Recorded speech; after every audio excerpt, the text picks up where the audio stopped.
Hey everyone, welcome to the stream. As the title says, I'll be streaming like standard and just gaming until we do the rank 2.0 panel, which I believe. Oh fuck! I just wiped something into my eye. It'll basically be explaining rank 2.0, and maybe I think they said they were gonna talk about some changes coming to it, but I guess we'll see when it comes to it. Where is that? I need to screenshot it. Oh, what? The ranked 2.0 thing is gone. They had an in-game thing about it, and now they removed it.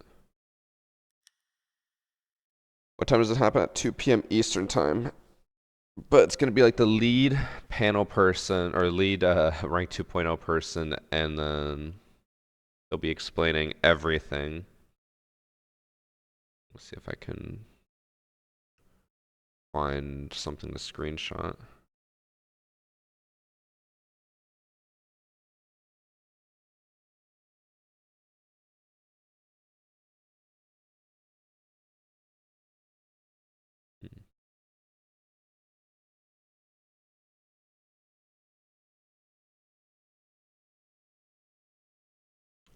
I can't find the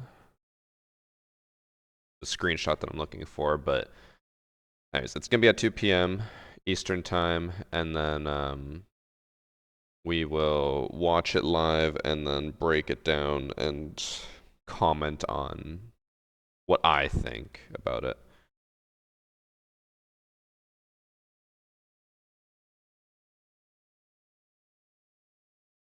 Okay, I'll screenshot this.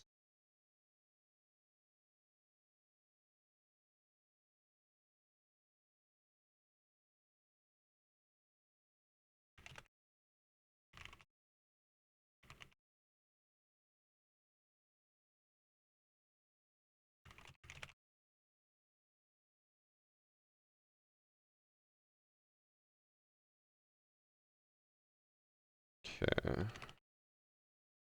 I'm reacting to the Rank 2.0 panel at 2 p.m. Hopefully they discuss some changes coming. They might not. They might just keep it to only how it works now, but I really hope they discuss the changes coming. Because they need to. Okay. While TikTok boots up, let's queue. My comments are gonna be positive like always. I am positive about things that deserve positivity. I am negative about things that deserve negativity. People will say that all I do is complain, but all Ubisoft does is just announce L's after L.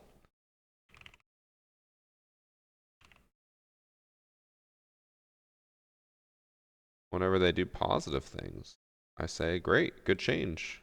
It's a shame they never do them.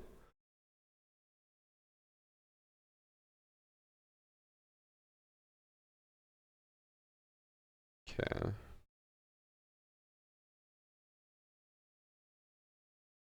TikTok stream is up. 4 games, 8 cheaters, such a good day of playing Siege, all in standard. Really? I have not come across like any standard cheaters recently. Also, while we're queuing, thanks for the 4 months from Juan Hida. New sub from Nilson Abo. And 6 months from M. Wormo. And new sub from Asim.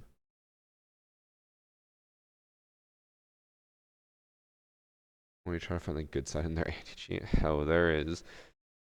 There is nothing good about Ubisoft's anti-cheat for Siege. Absolutely nothing. Watch check. Which, okay. I know anti-cheat is a hard issue to tackle. And I know really the only solution is kernel level anti-cheat, which is what Valorant has, right? You would think that since Ubisoft is trying to make a COD killer, and since they built the entire game from the ground up, you would think that with XDefiant they would include kernel level anti-cheat on par with Vanguard that would just completely destroy any cheats. But then they didn't. As far as I'm aware, all it has is just like BattlEye, and that's it. I haven't personally ran into any, but I've seen posts talking about how many cheaters there are in that game, and they're just running around, one-tapping everyone. Sounds awful. When is crossplay coming? Um, it's supposed to come in season 4, but I did see a Twitter post announcing, or a leak rather, that said it was delayed. So my eyes are so tired. I think from just staring at my screen all morning. Or having ultimate on 100%. Oh. Maybe I ran into a cheater the other day. Because, okay, I don't know if it's possible, but it was like a minute into the round and the guy had his ultimate already. And I was like, I don't even know how that's possible. Unless he like killed our entire team and was capturing and stuff, but we were like, how did he get his ultimate instantly? Maybe it was a cheater on Next Fight then.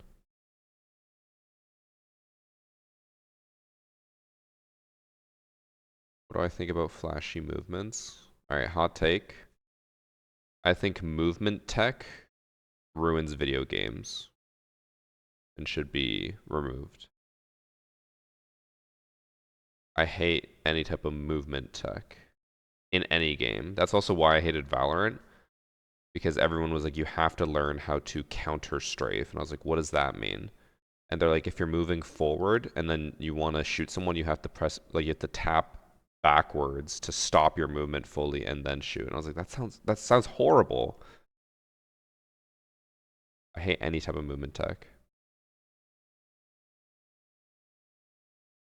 I haven't run into that king, but just the one flamethrower guy who had his ult so fast. But he only did it the one time, which is, I don't know, man. I'll have to go back and find it.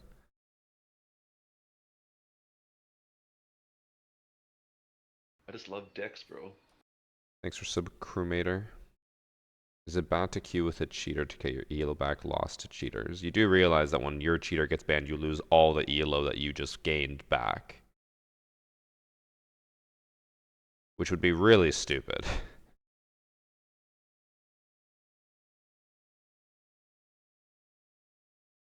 It ruins video game for casuals, but it does make the game a lot more enjoyable for competitive players. But not even.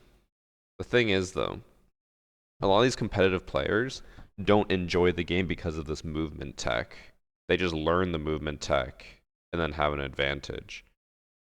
But they're not saying they're like, oh my god, I love this game because I have to counter strafe every time I shoot. Like, no one likes it. Time is the panel? 2 p.m. Eastern time.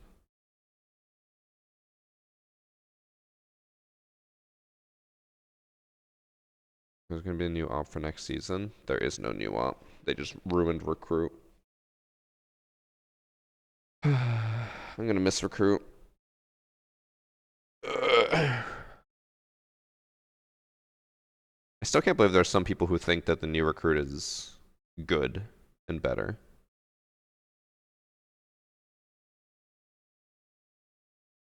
What am I hoping from this panel? I'm hoping that they this part doesn't matter because it's not going to change anything. I hope that they succinctly explain how matchmaking works with Rank 2.0 because it's what I've been saying for a long time, and I just want an official statement from Ubisoft. But then, two, I hope that they announce some changes coming to Rank 2.0, and hopefully, this is a long shot, but I hope that they announce the removal skill base, or the, what's it called? Hidden MMR. I'm fine with skill-based matchmaking if it's based off of your rank. I hate that it's based off of a hidden MMR.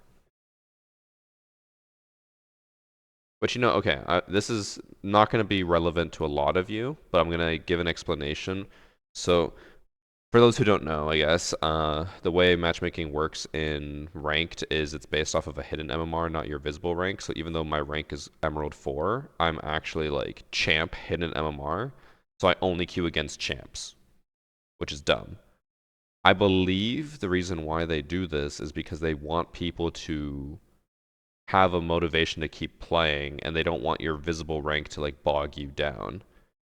And the thing that you guys probably won't be able to relate to is this is pissing me off. A lot of rock climbing gyms are doing kind of similar things.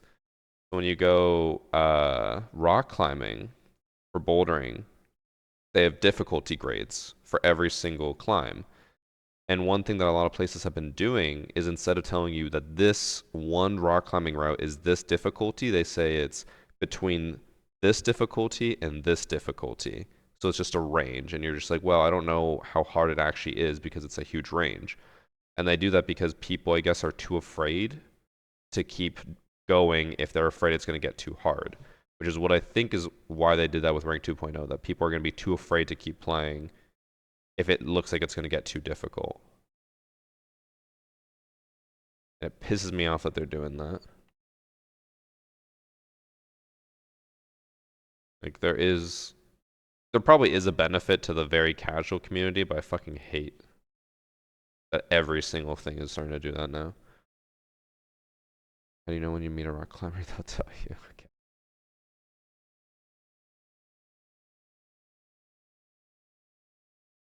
And OMR works for standard as well. As far as I'm aware, standard has no skill-based matchmaking. It's just it finds 10 people and then it puts them into somewhat even teams. Which is crazy because right now we're in like a 10-minute queue for standard. I'm gonna put in the title what time it's at. 2 p.m. Eastern time. There. Now people can stop asking. And people are gonna still ask.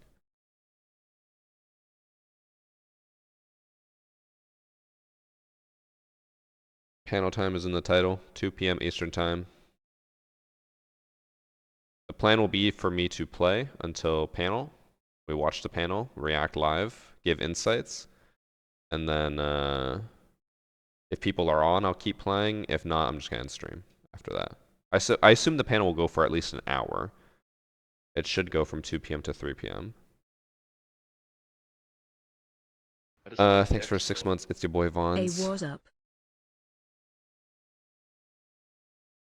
What's going on with the Siege server matchmaking? Apparently, I saw this on the subreddit. A lot of people were complaining about it, saying that matchmaking is not working in Siege, but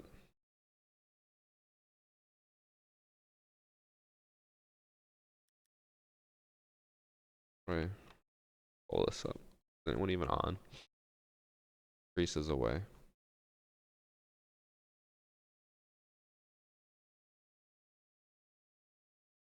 Do you think you'll ever change your aspect ratio? No, because I hate uh stretched aspect ratios. It looks gross.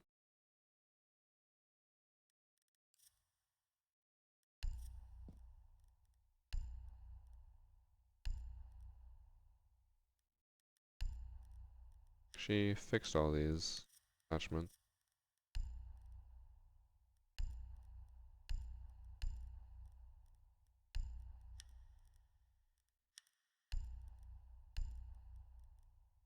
I just love Dex, bro. What goes nice with this Couldn't catch you on SSG stream, one? unfortunately. That Good to be one. back. Thanks for 3 months, Sergey. Gonna catch you on stream. Unfortunately, good to be back. Welcome back. Welcome back. Didn't get my Twitch drops even after claiming them. Yeah. Apparently, very few people actually got their drops from the. I assume you mean the panels from. Not SI, the major. Ubisoft basically said, "Get fucked." When we were asking about drops not working, they're like, "Not our problem. It's a Twitch problem." It's like, cool. But everyone's upset because they wanted their drops and they didn't get them. But they didn't seem to care. Honestly, I think this is one of the only guns I'm going to change back to what I had before. Because I love the duck one.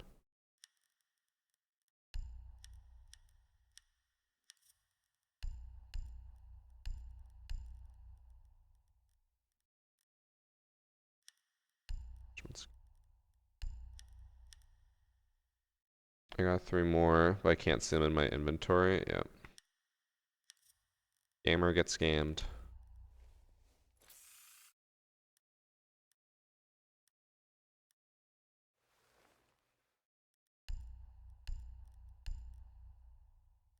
Better skins for this? had like a green one, right? Yeah.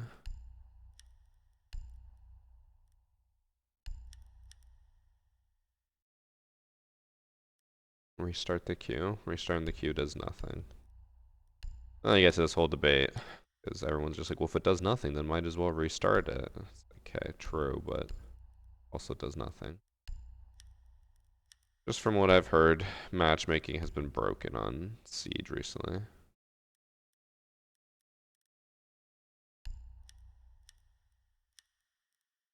But I will probably restart it because I don't want to deal with the kiddos constantly yelling at me.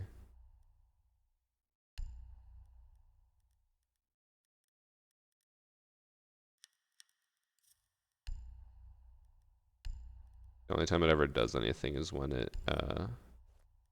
when the broken thing happens where you get put into a match that doesn't exist, which is very rare. Oh, watch, we're gonna find a match in like 5 minutes and people are gonna be like, oh my god, see, it works, even though they don't understand that it doesn't work.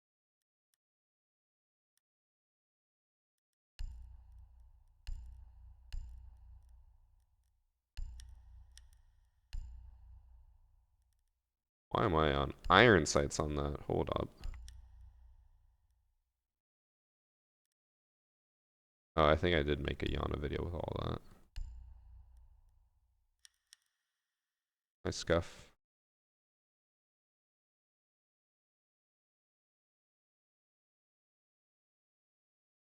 How do I not get bored playing standard?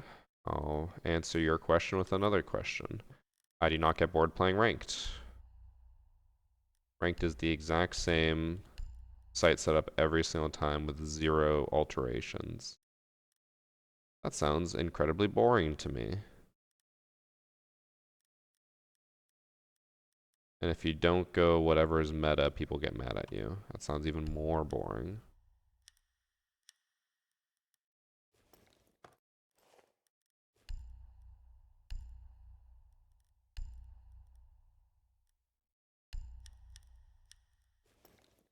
Oh, we found a match.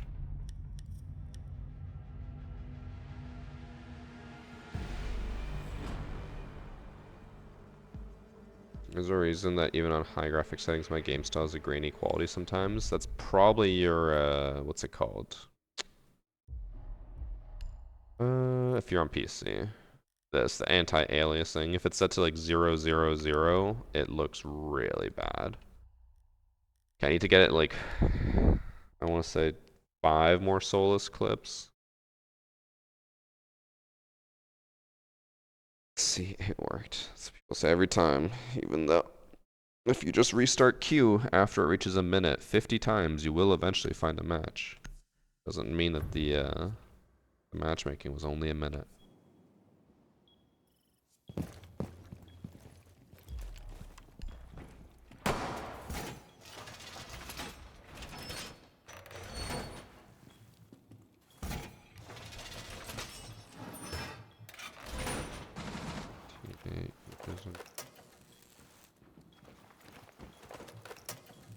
I'm turning off the bans just because half the time they're racist, so I don't really want them on my screen.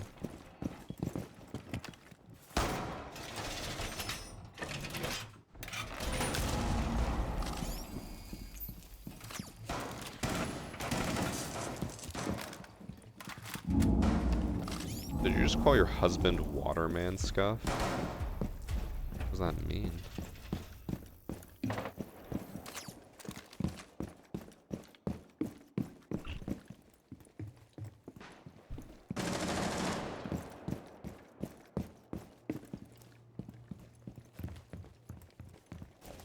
Last days of Solus, yep.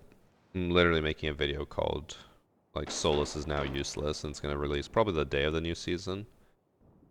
I just don't know which video would go better with the new season, if I do like the last 5-man recruit video, or last time Solus will be useful.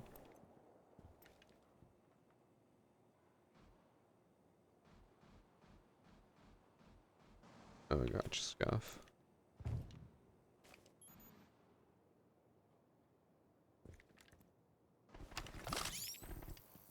I just love Dex, bro. Thanks for sub, Alexis.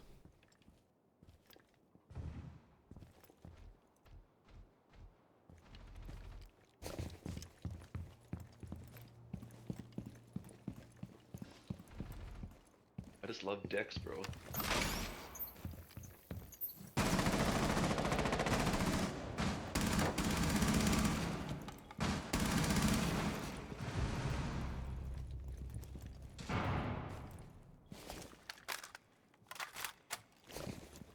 I think I hit them, but I think they ran. I did hit them.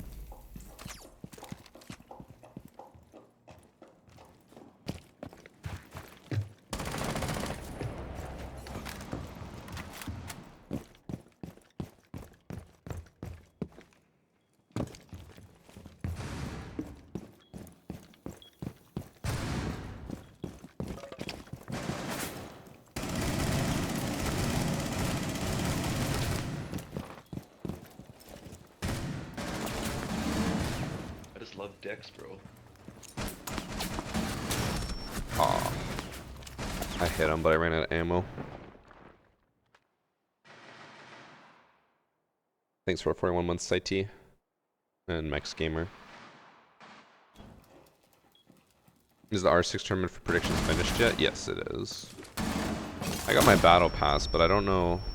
I don't really know what that'll mean. Like, do I just get like a token to redeem for any battle pass I want, or is it just next battle pass? I don't know.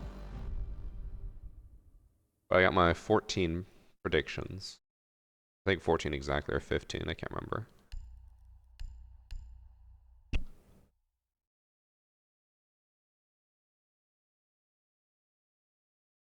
Thanks for sub MRX I Hoax. just love dicks, bro. Do I ever play with viewers? Fuck no. Do we have to buy the new recruit, or is it just unlocked by default? It should be unlocked by default, and I believe if you buy the battle pass, you get the like 1 voucher for any operator you want.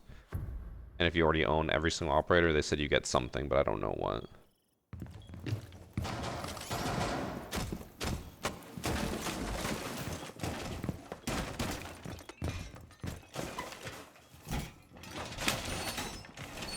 What servers do I play? Eastern Europe. It's 600 credits. Not that bad.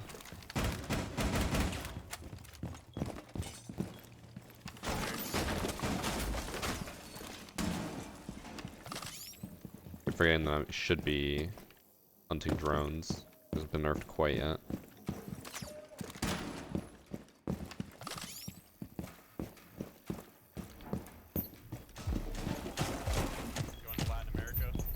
What's up? You going to Latin America? Latin America. What are you talking about? Out west. Yeah, what about it? You see what they posted yesterday? I did not. I haven't been on Twitter yet.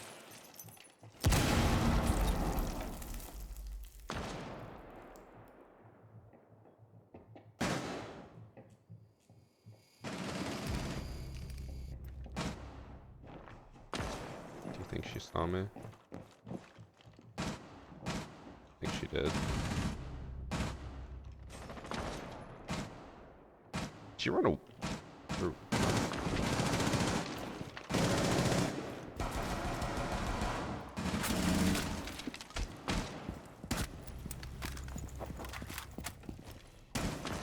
I thought she was gonna run into trophy. She ran into kitchen.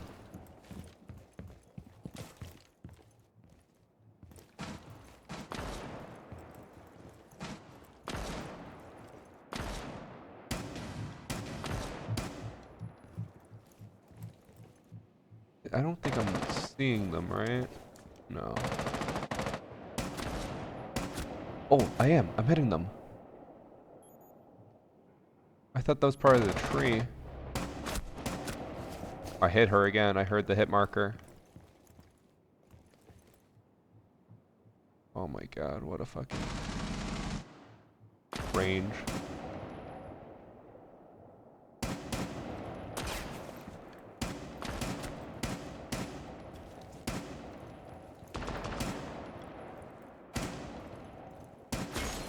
Bro, I've hit her like 4 times. Oh, I thought I'd killed her. I didn't. Or maybe, did I? No, I didn't. I hit her so many times there, and all I could see was the tiny little pixel. 1 time versus 12 times, and the 12 times 1. Kinda. Because I hit her probably like, what, 4 times, but with a gun that does I just 22 love decks, bro. damage. At that range, probably like 13 damage. She hit me with a sniper that did like 100 damage. And I barely survive. So 12 times wins in that case. Thanks for sub, Mad Mitch 1.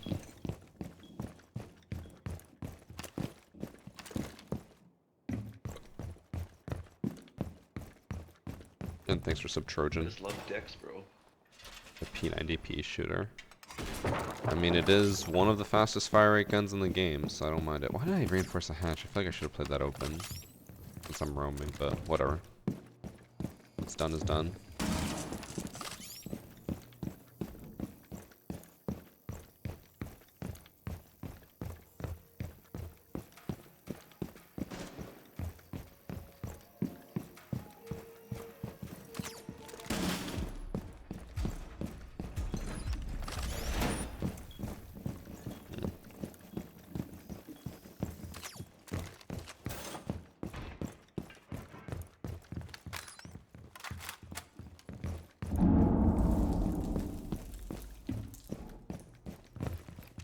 Thoughts on the SMG-12? From what I saw, I tried it once. SMG-12 has actually been buffed a decent amount.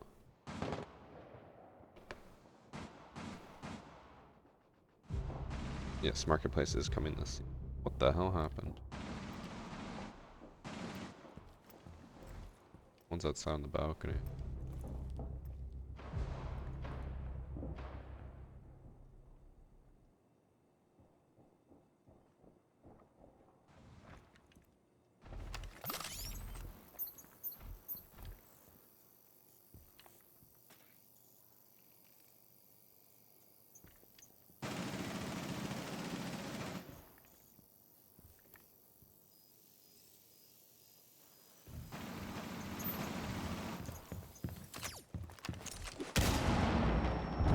Rip. Gonna run out on him while he was on drone, but I think he might have heard me.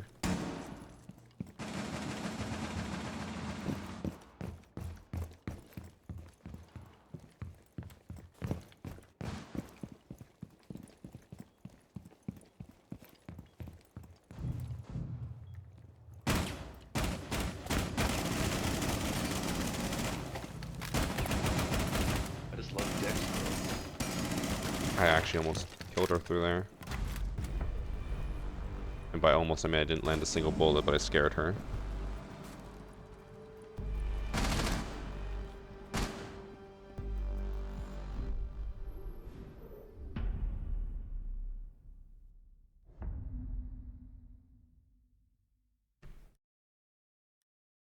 Thanks for sub VN Havoc. I don't really have anything planned for attack. I even need to do anything in particular. Play some Grim.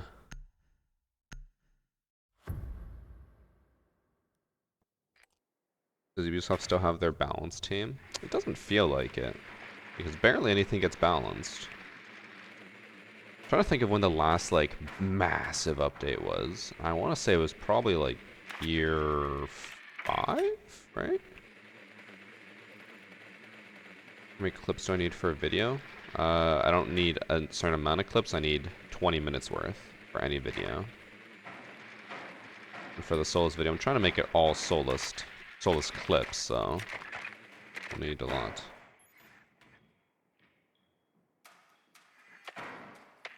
When do I do hacker replays? On Sundays. What I consider to be a massive update, I would say at least a new operator, which already New Blood is failing on because there's no new operator, it's just recruit. And then what else? I would say at least like 5 balancing changes. Whether it's like loadouts, gadgets, guns being balanced, something.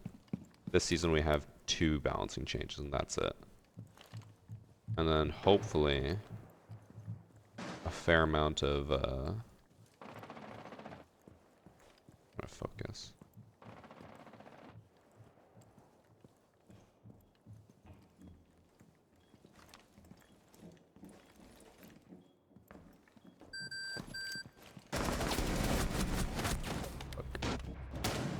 Oh, I traded.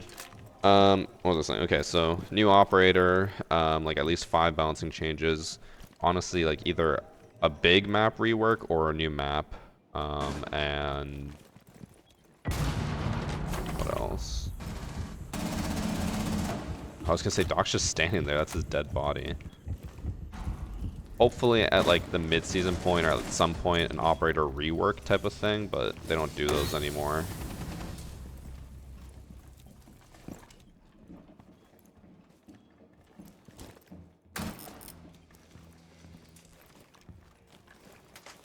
Maybe play IQ on attacks or ability is very similar to Solus's ability. I don't think you understand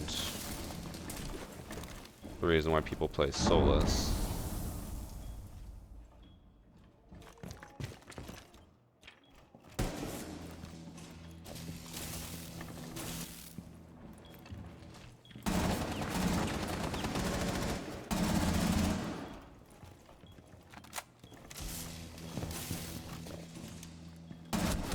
Ooh. Twitch wins that fight. We win the round. You ruined my lunch break yesterday by not streaming. I'm sorry. I wasn't planning on it, and then Coconut invited me to his hide and seek thing, and then Priest wanted to 1v1, so we did both of them back to back. I was like, fuck it, might as well stream if I'm gonna be playing that much.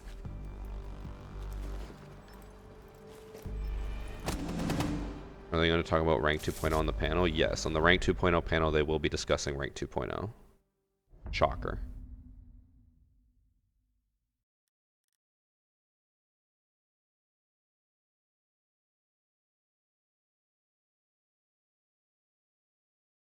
What am I hoping for with the rank panel? I'm hoping they announce some change that'll come in general, but I'm a little worried that they're not going to at all.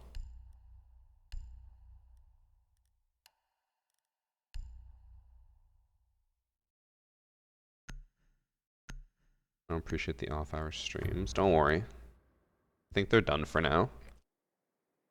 Why did I... Oh yeah, I streamed Sunday late because people were over.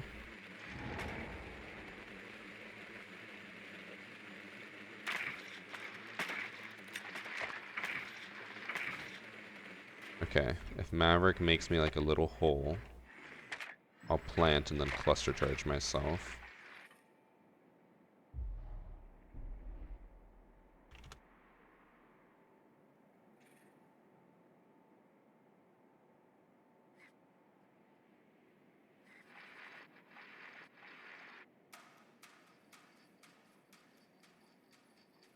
How's New York here thing gonna work? Because say nobody in quick match has an op with it. It's impossible now to play without having at least 5 operators on attack and defense. I'm curious what will happen with the people who only unlock those 5, never get another operator, and then go into ranked, and say 3 other operators get picked and 2 of the other operators get banned.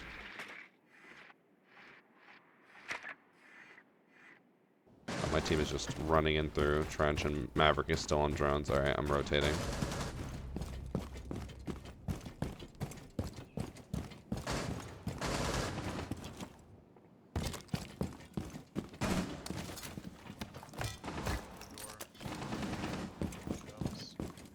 Actually, I have an idea. That'll get rid of the ADSs.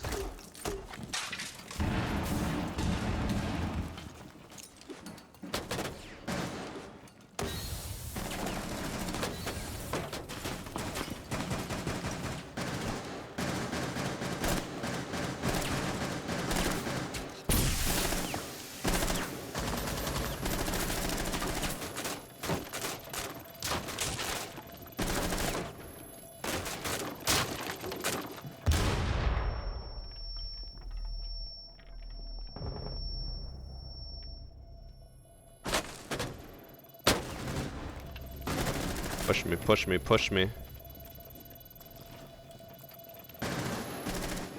Push me.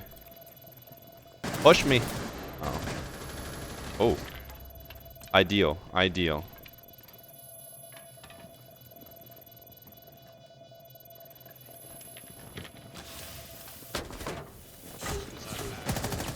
Oh no, Maverick, why? I had it all planned out. Oh. It's so hard to get these fuse clips if I'm by myself. I think like every other clip I've gotten has only been with my friends. By yourself, impossible.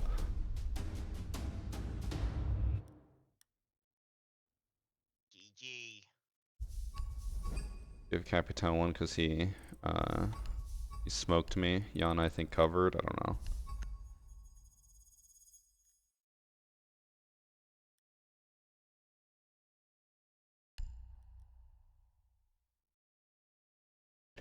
Play Minecraft with Priest. I mean, I wouldn't mind playing Minecraft in general, but Priest, he only ever wants to play like super modded Minecraft, which I'm fine with. But he always wants to play like Pokemon Minecraft or something like that. I ever 1v1'd Roy. I did one time. It was when he got his charm. He was like, can we please do a 1v1? I just got my charm and I want to like make a special video for it. And I was like, sure. And then can watch the video and see when I started throwing so I wouldn't beat him in his own 1v1. Pokemon Minecraft is so boring. I agree. I liked it at first and then I was like, wow, this is actually getting like very stale very quickly.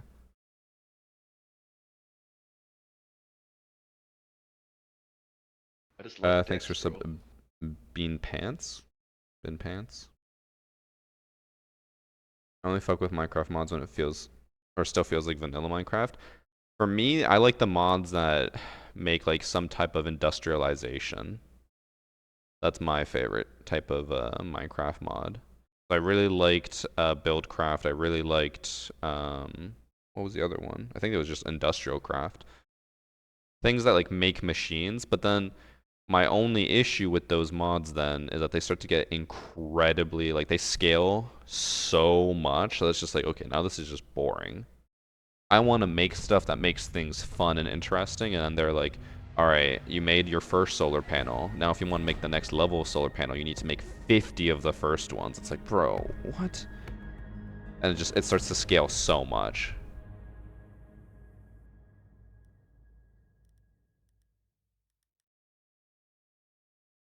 I can't plant in the closet, right?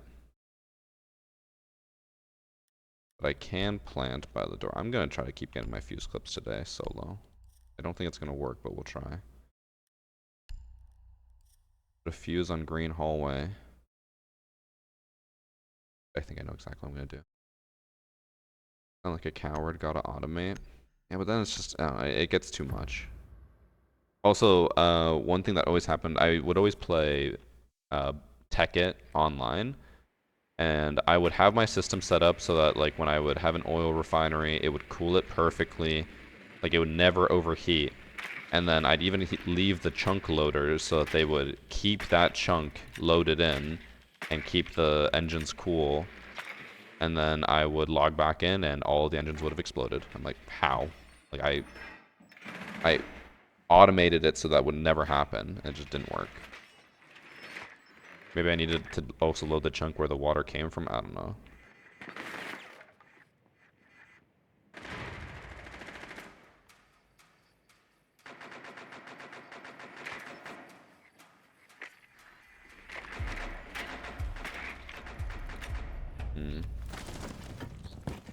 I hear a window breaking or a hole in the wall. That's a window breaking.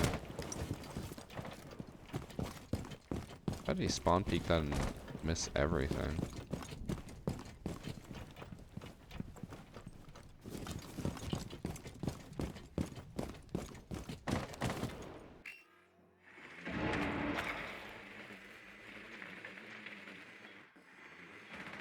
I'm gonna do something real dumb. Okay, chat.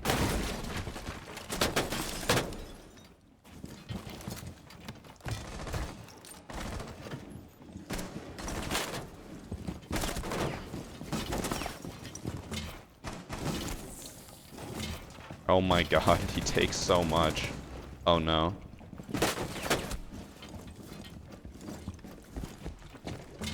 What? Okay, so I did hit him the first one, he just didn't die. Or get knocked over, because I guess he was still mid-dash.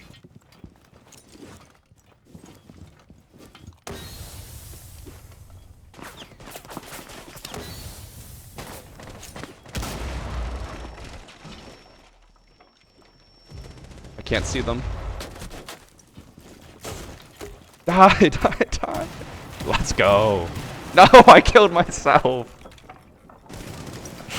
It's okay. I got this the suicide bomb kill. That's all that matters.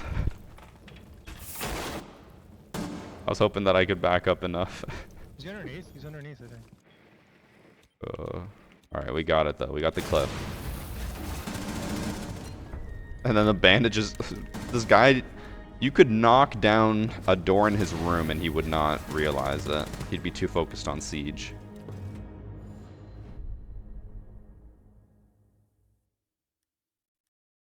The 1 minute preemptive fuse was the perfect fuse. Alright, I got my fuse clip this match.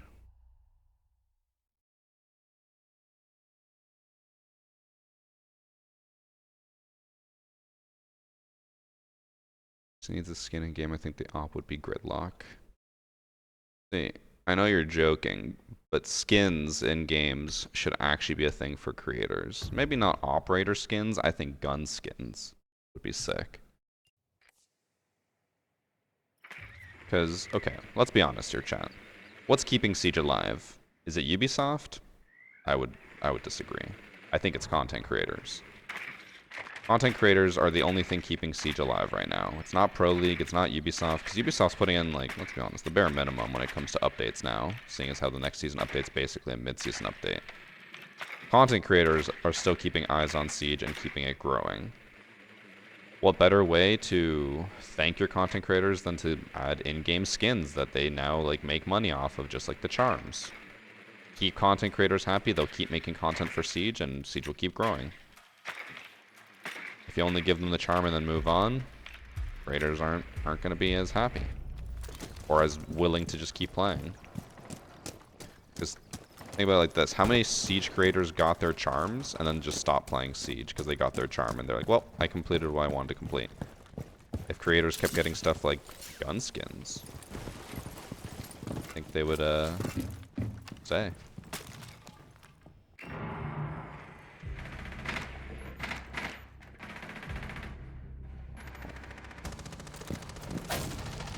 Help!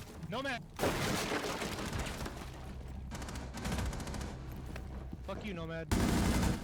Bro, he jumped into the window before I could even break into the door, and he's mad at me for not helping him.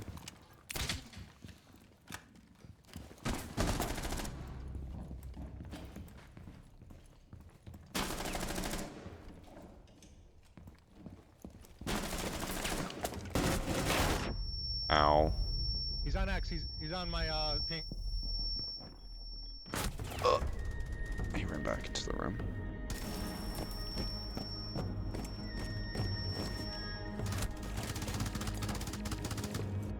Pro League has to be a part of it though. Beast Coast vs BDS was pulling like 50k live viewers. So to put into perspective, 50k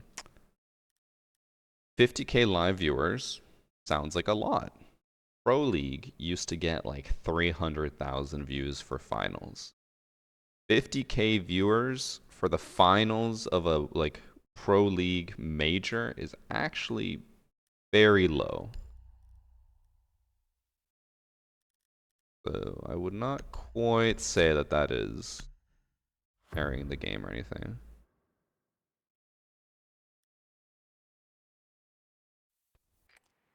How do you even get a charm? You gotta stream. Which I think is kind of dumb. I think there should be ways for like YouTubers to get charms, because there's a lot of YouTubers who do a lot for Siege and don't have any type of in-game recognition. Like Coconut, for example. Coconut, I think he's almost at 2 million subs or something, and has always consistently posted like tips and trick content, has always innovated how you play Siege, and he's got nothing in game. Kinda bullshit. The issue would be I don't know how you would do it any other way, because subbing is the most like easy way for Ubisoft to link it. Shit. I'm sure you could just do like. Oh my god, that's a spider on me. What the fuck? Bro, I just had a spider on my forehead. I could see something like floating here, and I was like, oh, it's like a piece of hair, and then the spider just ran away. Am I that gross? Spider's living on me?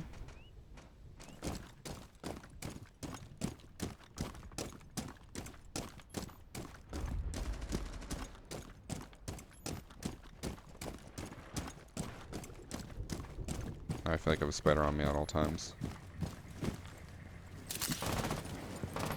It doesn't even flinch.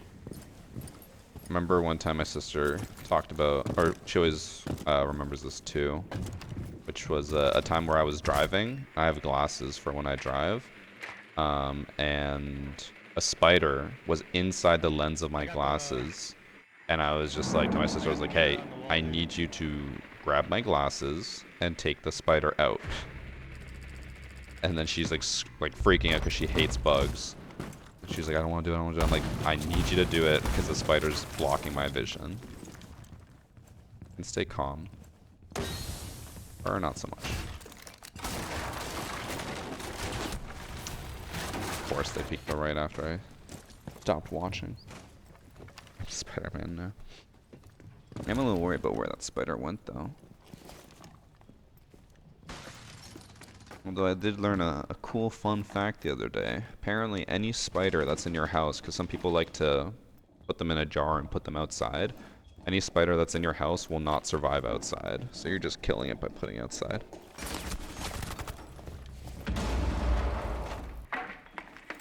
So if I can find it, I'll just kill it. Put it out of its misery.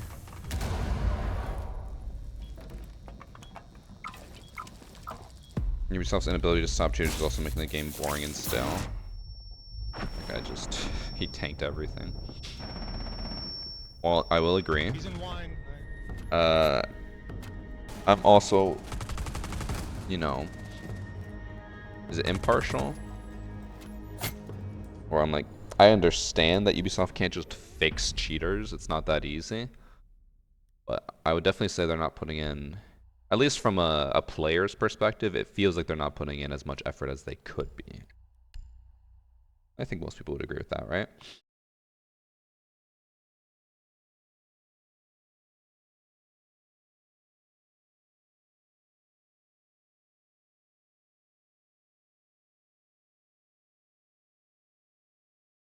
Sorry, Cross was messaging. I was just reading it. A 6-second ad from Gun Runs.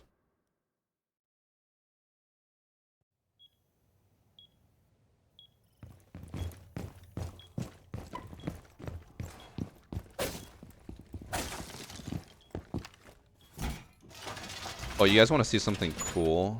Actually, I don't even know if I can get out of it. I'll do it next round.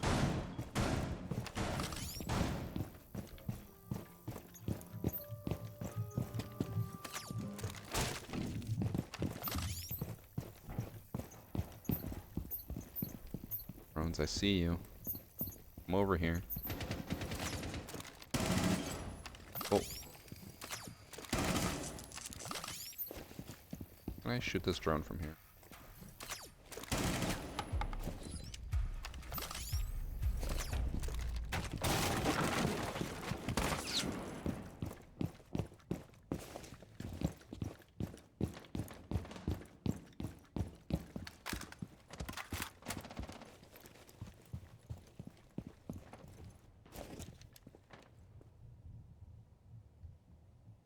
Cheating is why I can't enjoy R6 on console. You know what the worst part about cheating on R6 on console is that so much of the console community doesn't believe that like stuff like using mouse and keyboard is cheating, which just makes it worse. They're so like dug into their own wrong beliefs that they're like, no, using a mouse and keyboard adapter is not cheating at all.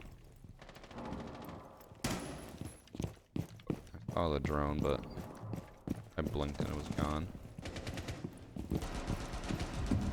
Fuck, bro. Oh. still down there, holding the cross. Alright, I'm gonna try to do it this round. Just learned it yesterday during the hide and seek thing. I don't think it'll be useful, but we'll try it.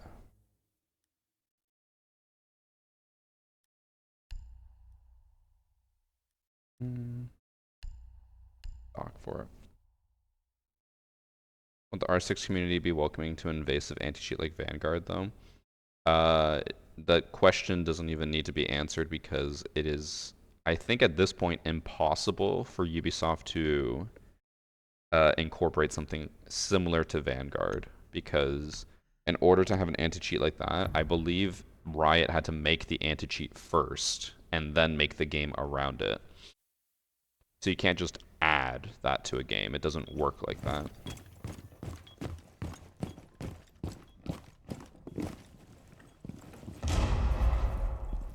I'll reinforce you, bro. Don't worry. We get on top of this.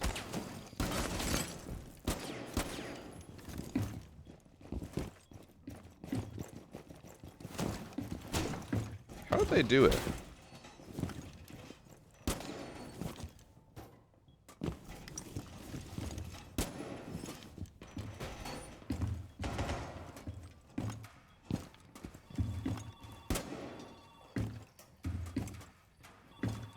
I'm so confused. I thought they just vaulted on top of the box, but they clearly didn't.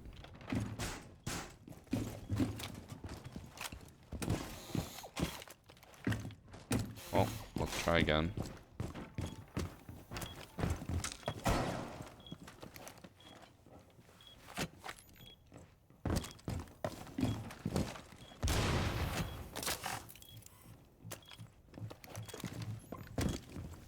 They could add easy anti-cheat. Easy anti-cheat is terrible. Easy anti-cheat and battle lie are basically equivalent.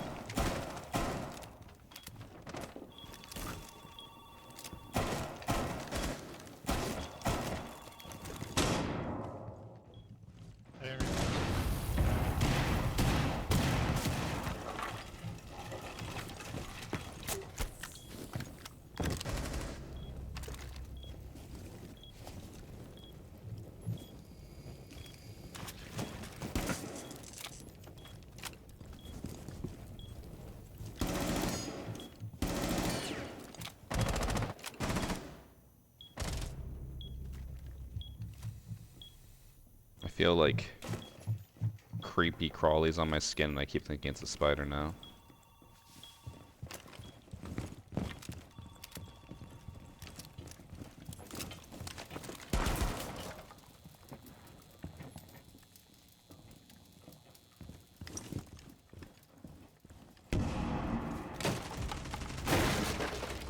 Last one should be over on 4.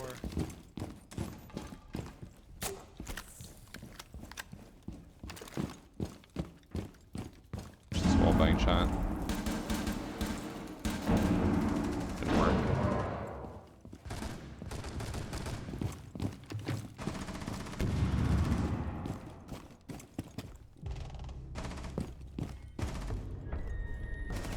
Gonna go stim them. Okay, I'm gonna try the spot again, but I don't know what they did to make, or to get on top of that. I don't know what you have to do.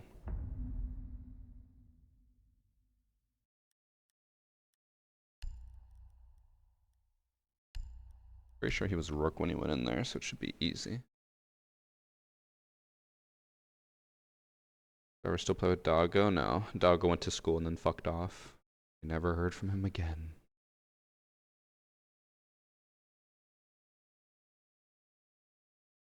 Singapore is 2 p.m. Eastern time. Oh, I see the spider!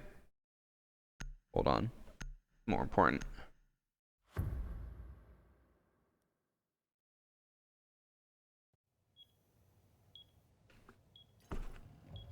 I killed it.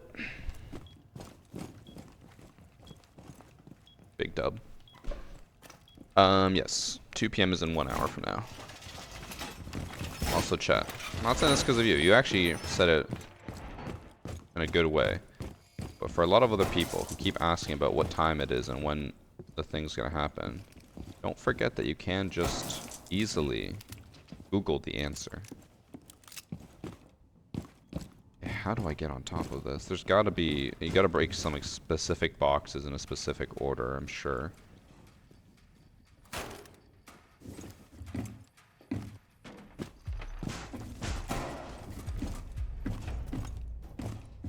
Hmm.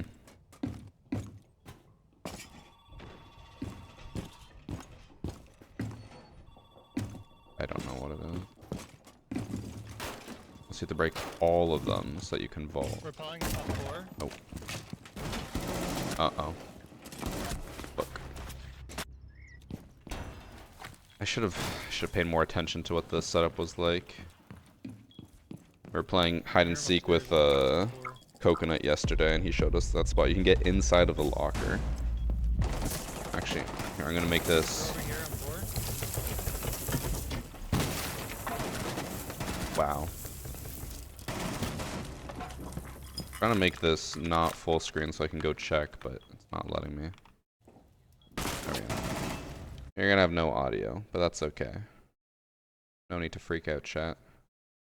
My entire team's gonna just clean up here. It's not gonna matter. The setup they had for this one.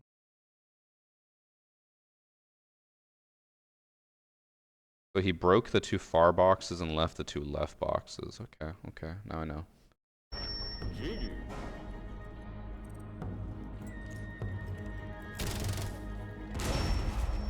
So, break the far right 2, leave the far Hit him left in 2. the mouth. How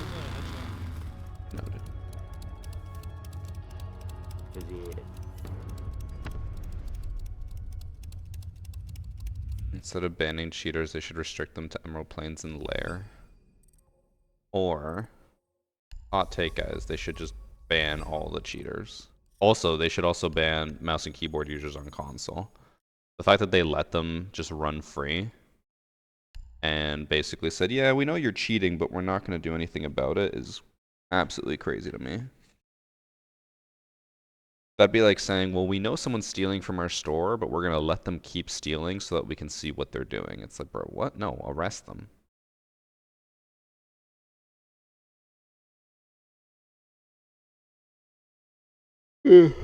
Ugh.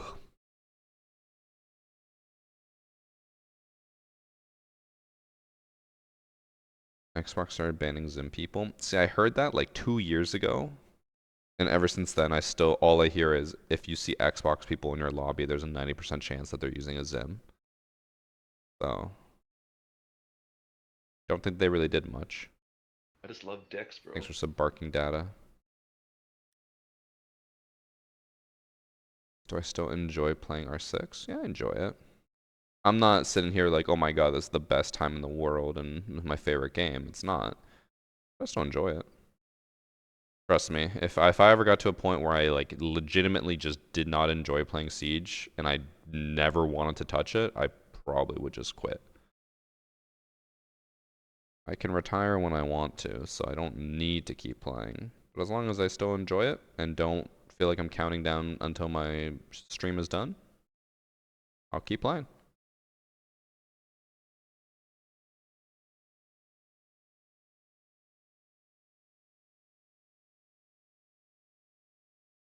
On PlayStation turned crossplay off. Me and Evan did that when we were on console, and we did not find a match. We queued for like half an hour, and we could not find a match with crossplay off.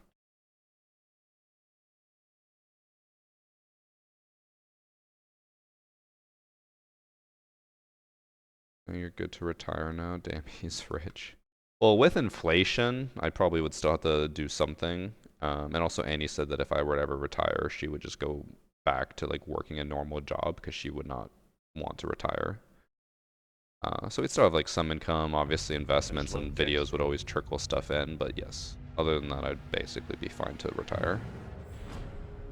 Also, retirement for me includes selling the house so that we live somewhere that is not as expensive. playing right now, and we get the same people.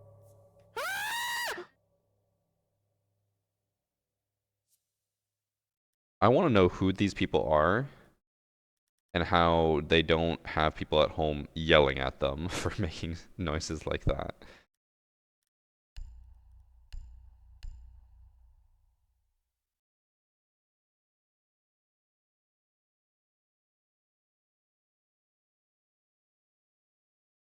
I think I'll ever play a game like Rust? No. I do not like games like that where you have to always be online in order to like keep up.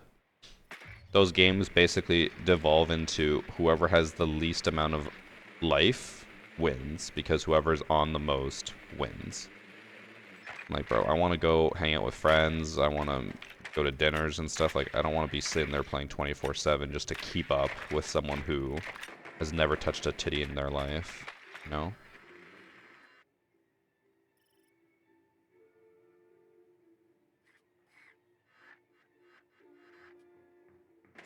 That's a crazy jump spot. What's aggro? Game would I go to if I quit Siege? Oh. I always said Tarkov, but honestly Tarkov has gone like slightly boring over time. Also, I'm pretty sure that was a Capcom putting traps in, what's it called? Statue. I think when they put a Capcom trap down, it gets like dust through the floor.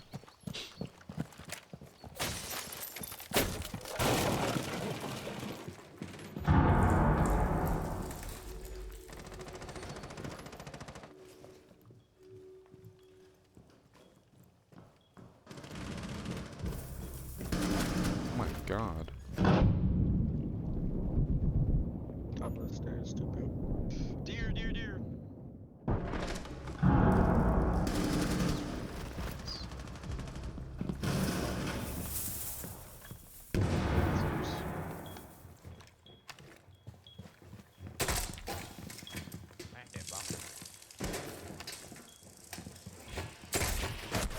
Oh.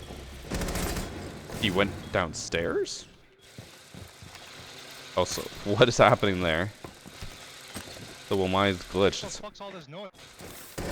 It's permanently holding my Grim. Do you hear that? Yeah, I don't know why. Wait, oh, my Grim never went off. Oh, what, how did that happen? I've never seen that before. 9.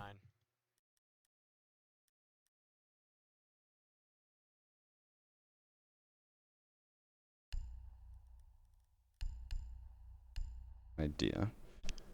I think my plan is I go into study, I put a fuse on the wall facing vault, and then I smoke, I run to vault door and plant, and then sit there with my shield and I can fuse charge whenever someone pushes me.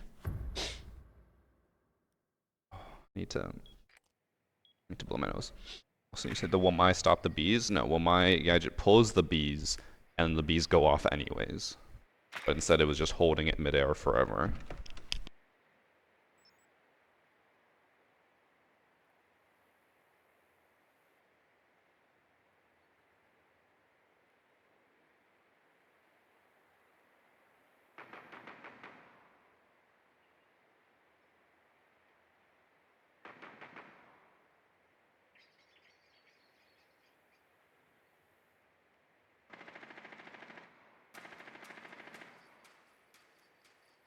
I just love dicks, bro. Yeah, I'm back. My nose still feels like I need to blow it 24/7, but we'll live. Thanks for the 300 bits, fuck with nobody, and sub from Bobby. Bobby! Idiot. Jacker. What the fuck's a jacker?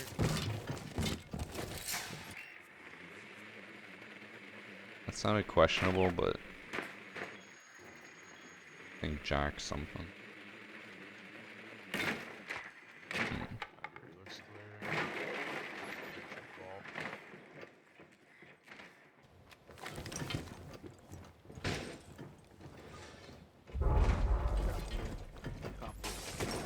Oh. Here's someone I'm ping. Ping, 444. There's this room over here, Gather. I'm in there.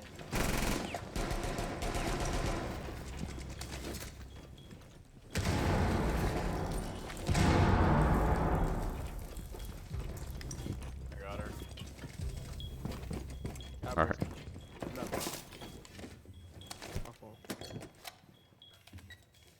Here's something 90. He might be in bar or some shit. Maybe we'll...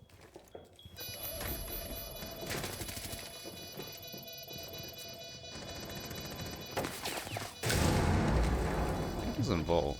I think yeah, top red. Wait. Oh, that was C4 was from below. I was hearing it through the floor. I was like, how did the C4 get there from red? How dumb I looked there.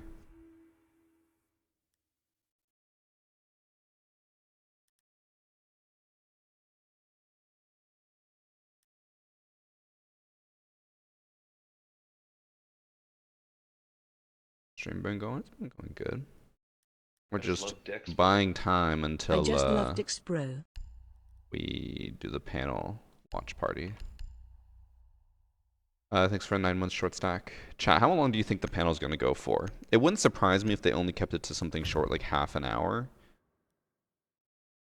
But I'm hoping it's at least an hour, and then afterwards we will discuss what was said. I'm gonna pull out the whiteboard and write down what they say, so I can go back and talk about it after. Maybe 5 minutes, well. Some might say that's too long.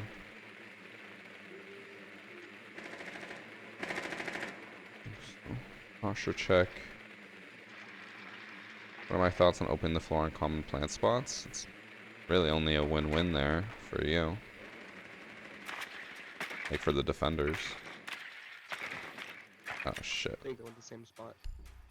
I just love Dex, bro.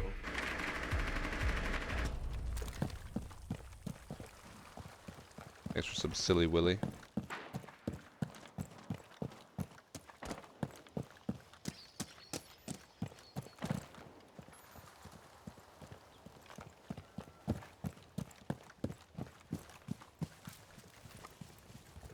Bro, default.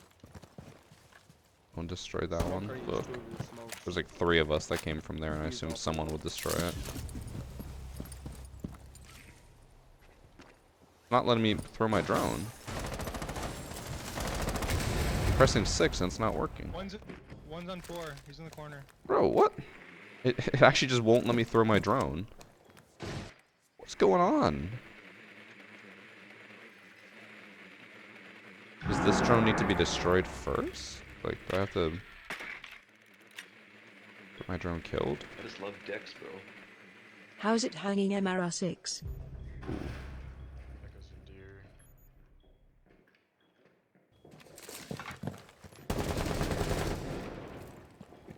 There's 2 mains.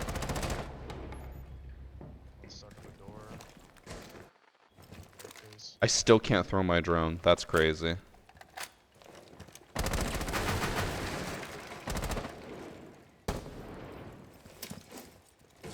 Oh, I can't pull out my gadget.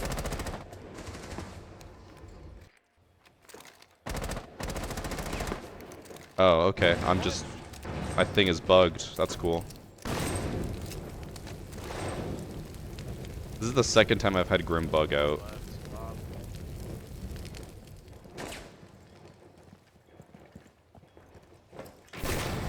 Oh, there's Kapkan traps. Honestly, that's fine. I've never had any other operator other than Grim bug out like that. I couldn't pull out drones. I couldn't use my gadget. I couldn't do anything. It's so weird. Yeah, he's almost dead too. Oh, I wonder if that has something to do with could it be with the gadget pulling? No, because like why would it randomly bug out when you pull out the gadget? I didn't even pull out the gadget that round. I kept trying to throw my drone early. I don't know. That's weird. I can't even think of what I could have done that would have caused that to happen. Oh, sorry for hitting the mic. Happened to me, but I was rook. What the fuck are we doing that's causing that bug? Also, thanks for 5 months absent ramen. You can pull out the gadget on Solus. Any tips for a 3v1 situation? Yes, in a 3v1 you want to kill all 3 of them. That is usually, I find, the best course of action. Because if you don't kill all 3 of them, then you lose. So if you ever find yourself in a 3v1, just kill them.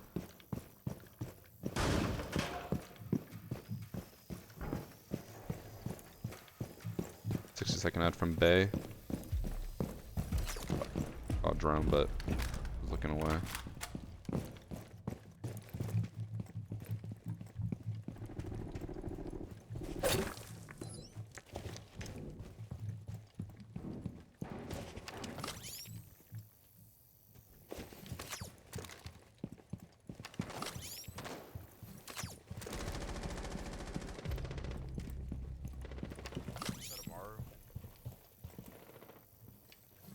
Yeah, Nice. there's 2 in bedroom.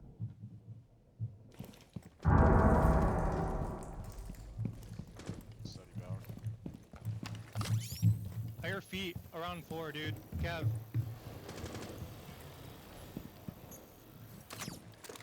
Rams on that ping over there. That's indestructible flooring, isn't it?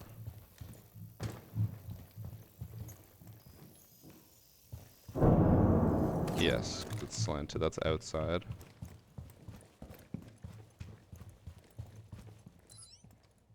One's repelled.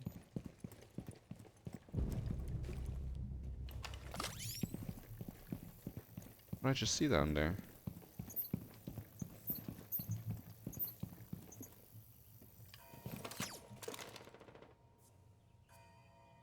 Here's someone roaming. I have 120 ping? Bro, these servers, they need a reboot. Entered. I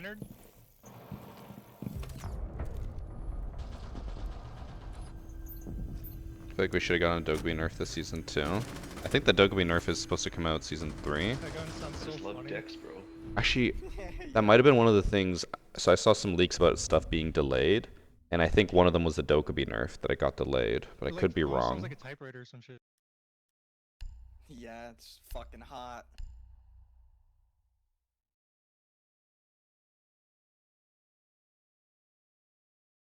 When does Ontario servers filter between Central and East on console? Well, the server you connect to, especially on console, is based on whatever your lowest ping is.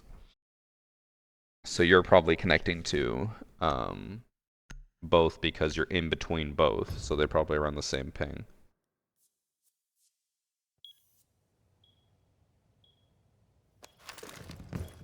Dokkaebi shouldn't be nerfed because of the defender-sided game. Bro, if they never nerfed operators because one side has a slight advantage, then Blackbeard would have never been nerfed. That is terrible logic, and hopefully the dev team never uses that logic, because if they did, the game would just die.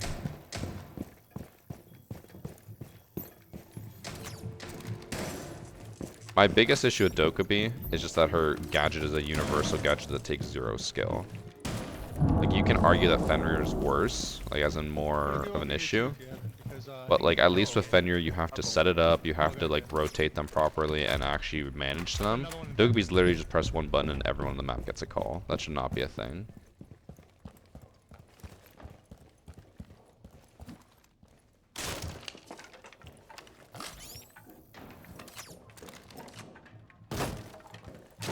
Oh. I thought I heard a shield, so I was gonna back up. There's someone out east. I think the majority spawns Not south. good for me to have high ping here.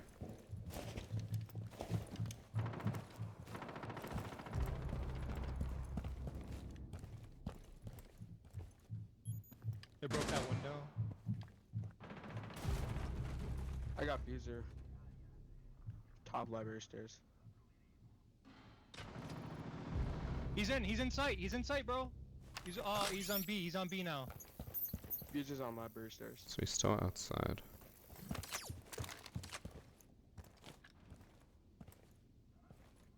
One's repelled in bathroom, going in bathroom. Or next to bathroom. He's on 4, he's pushing. Statue. Another one 4, another one 4, another one 4.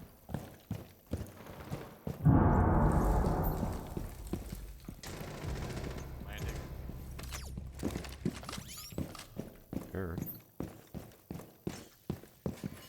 dude. On 5.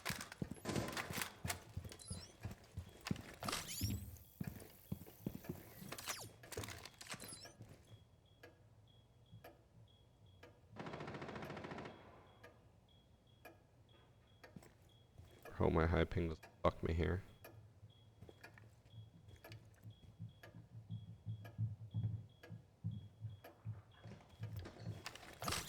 I hear planning right now.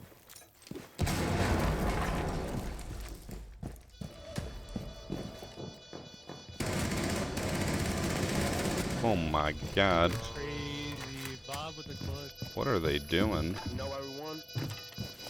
Our friendship and Ozzy. For real. Hoorah!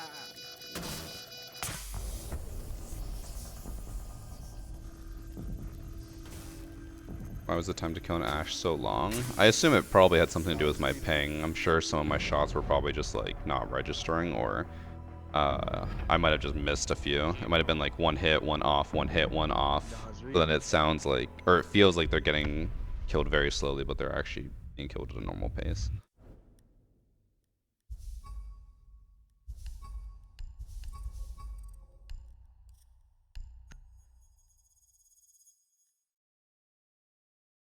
Yeah, the servers have been dying, Hendo.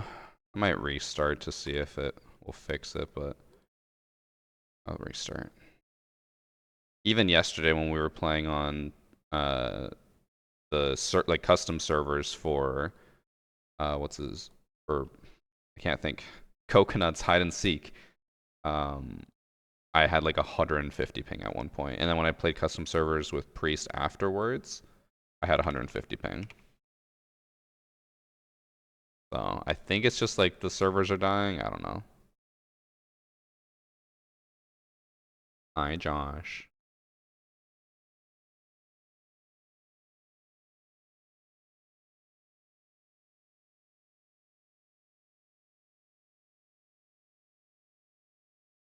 We still have 40-ish minutes until the panel. I think we are fine to play at least one more. Maybe two if this one's very quick, but I seriously doubt it will be. Servers are on their last breath. It is Siege. It is Ubisoft refusing to fund them, so. We're not sure, GP. I'm hoping that they announce some decent changes, but I'm afraid it's just gonna only be them being like, yeah, this is how Rank 2.0 works. And it's like, really? That's it? It's Ubisoft, though. So who knows?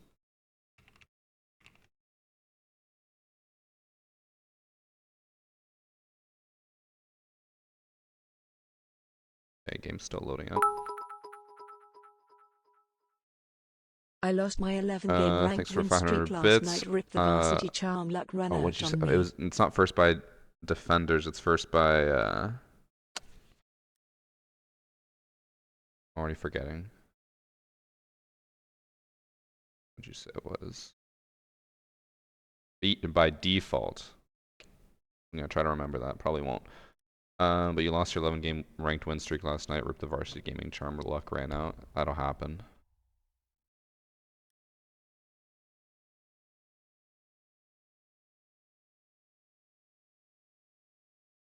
I think both of them, Ian. I assume Ubisoft will be streaming on their official channels, because, like, no offense to Titanium Rolo, if they only host it on her channel, it's not going to have the reach that they are wanting it to. It should be hosted on both.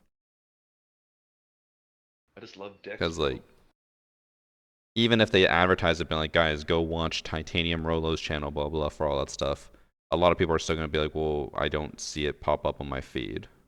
So that they should host it on both so that more people see it, but who knows if they will. Thanks for Lemon's proxy. What do you mean by Ubisoft not paying? I'm saying Ubisoft is like looking for whatever ways they can to cut as many budgets as possible, especially even for stuff for Siege, even though Siege is their #1 moneymaker. You would think that in a game like Siege, Ubisoft would be like, let's fund the shit out of this game and make sure that it's a success, but instead they're like, let's see where we can cut costs. It's unfortunate, but it's true. We've talked about it before. Like one of the things that you can notice the most is like I feel like servers degrade faster. Thank you.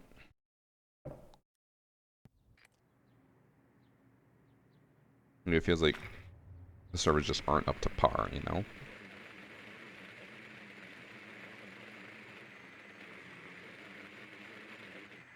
How's the rock climbing going? It's been going decent. I've been like trying to scale back how much I climb because my fingers, like my finger tendons have still been hurting a lot. And we went on Sunday and it hurt a lot, so trying to ice them more, stretch them more, all that stuff, but we'll see if it does anything. Also, instead of going 4 days a week, I'm only going 3 days a week now.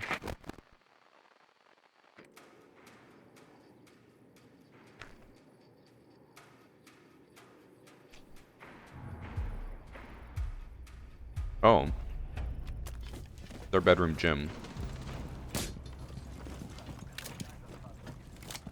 Okay. The immediate team kill on a 1.42 KD emerald. A little concerning.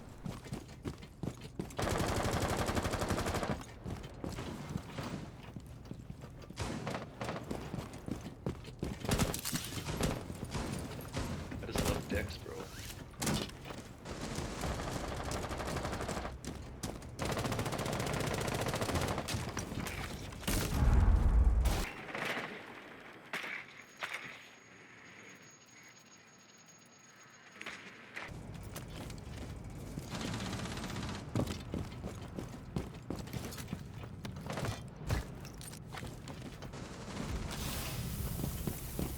Uh-oh.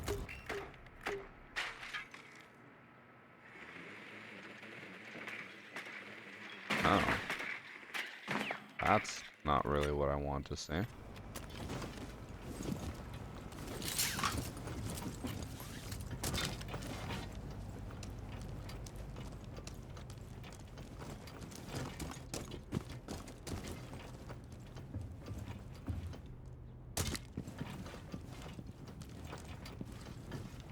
Well, this is just awful.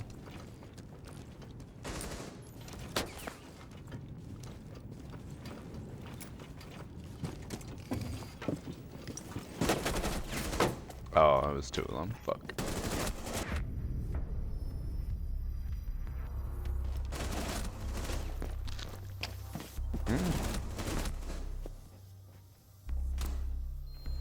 This prosciutto is so chewy.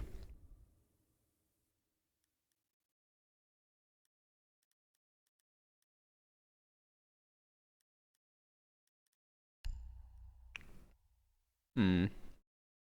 Hmm. Hmm. Actually, probably not gonna go basement. I don't think they're focusing more on X-Defiant than on Siege. I think even the devs know that Siege, I assume, will outlast X-Defiant. Don't think X-Defiant's gonna live that long.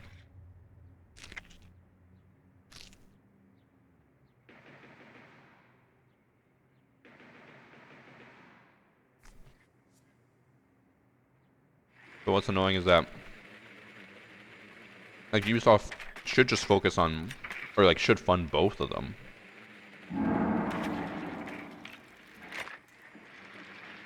Fund all your games, but especially the one game that's making you the most money.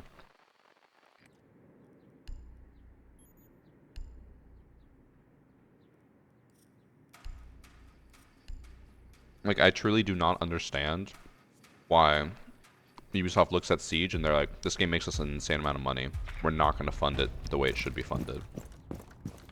I don't get it.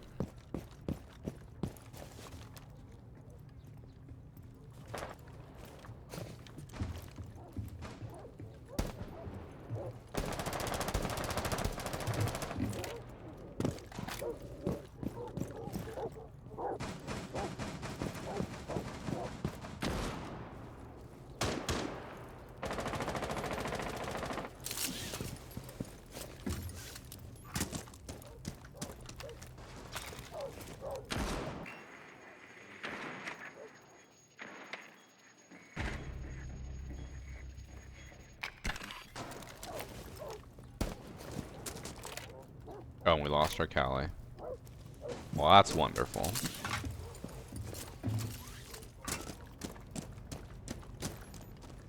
if bandit tricking is the worst part.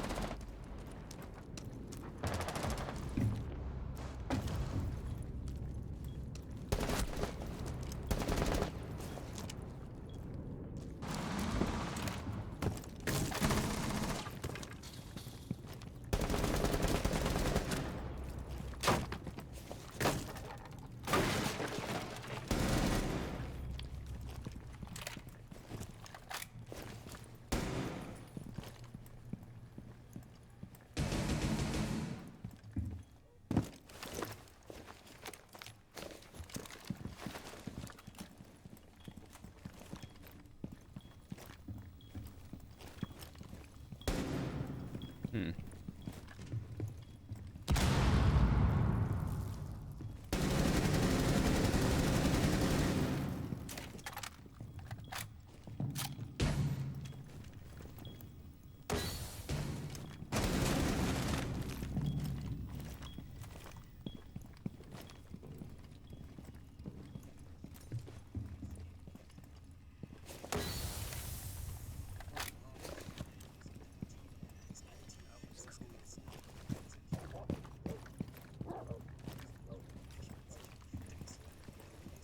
Hmm.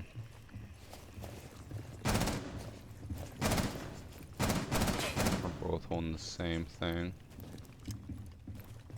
What are the odds that she would run below?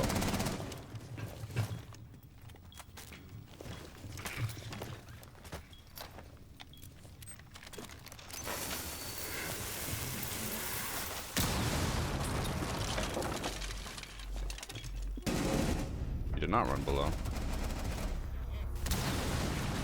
Me and Twitch survived the 1v1 or 2v5. What am I saying?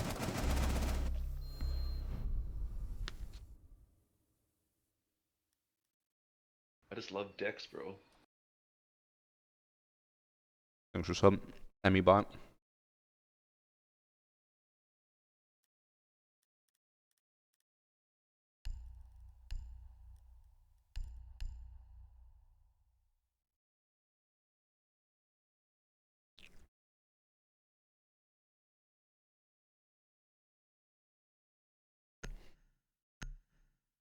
How's the ham sandwich? Prosciutto.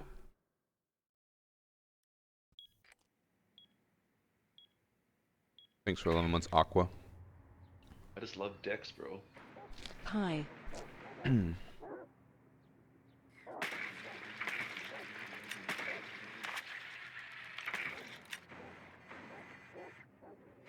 It's a sandwich prosciutto. It's always prosciutto.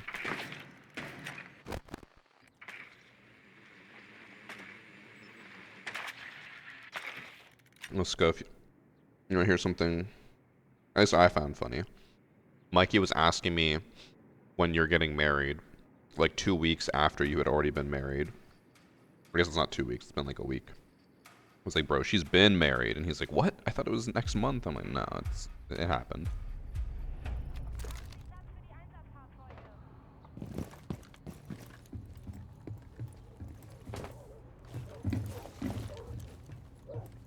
The best part is that he even messaged in the Discord after you sent the photo of your wedding.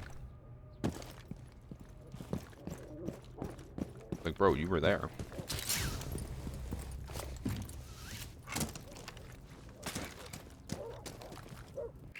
Yes, and they're pest. Oh, no. I think I can destroy that bandit from window. I could be wrong, but I'm pretty sure I can.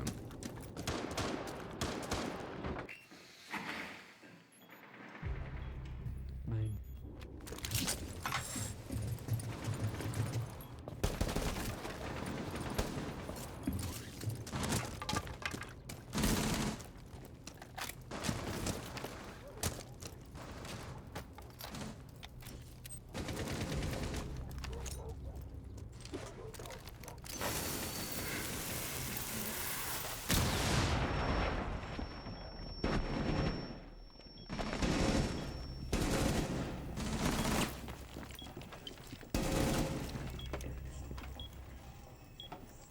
Guys, I'm scared.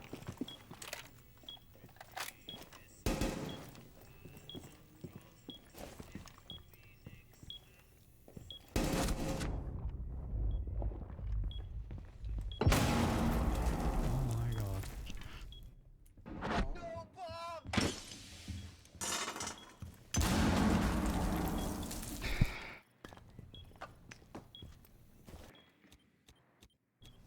I guess rip the ace.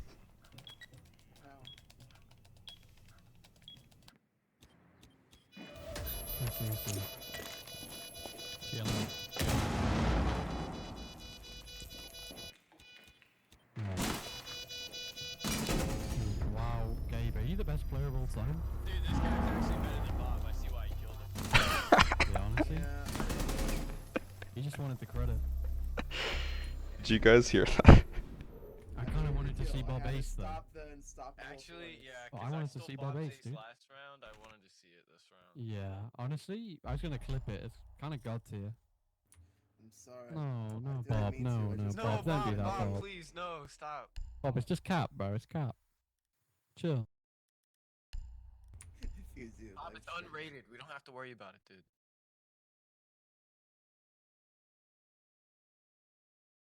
We got some Brits Bob, in this listen, group. I know you nearly aced and shit, but who the fuck boosted your account to champ? Bro, That is- what? That is, bro. Come on, own up. He said I've got boosted to champ, even though I just You did need a two barrier 4Ks. system, That's I crazy. just love Dex, bro. Thanks for some trusted deceiver.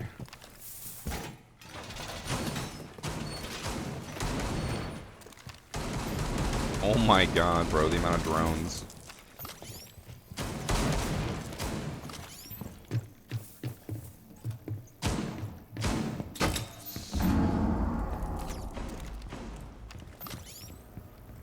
Bro, what is he doing out there? Whatever. Look at my armor. No, I guess I'm not getting armor.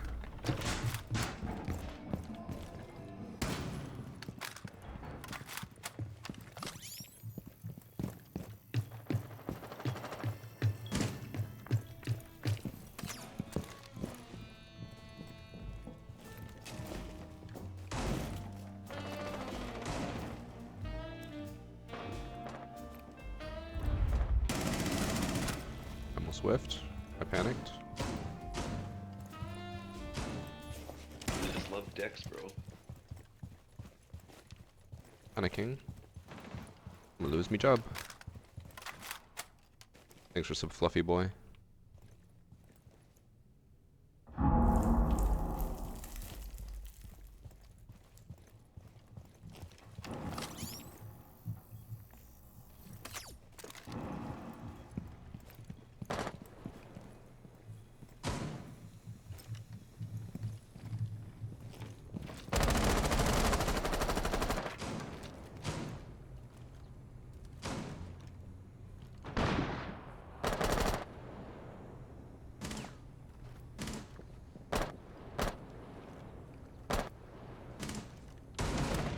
I wonder if any of them will vault back.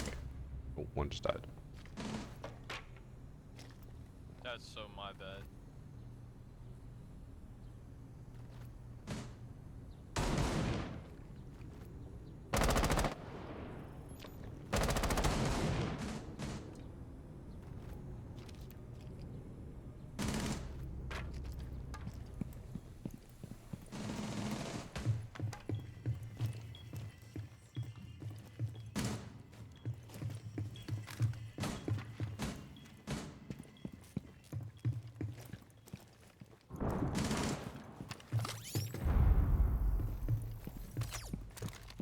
Let's not rule out the possibility that everyone on my team could die and I still will have to clutch up. Or I'll be the one that dies. Did he just get there? Oh my god, he did. He just ran there from, I think, basement? It's okay. Sandwich time.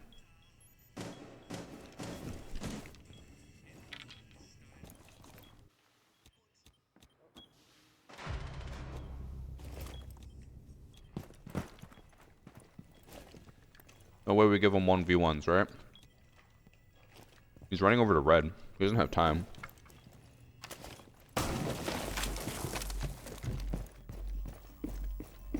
He just ran through the red rotate. Alright, we're giving him ones. We're giving him ones.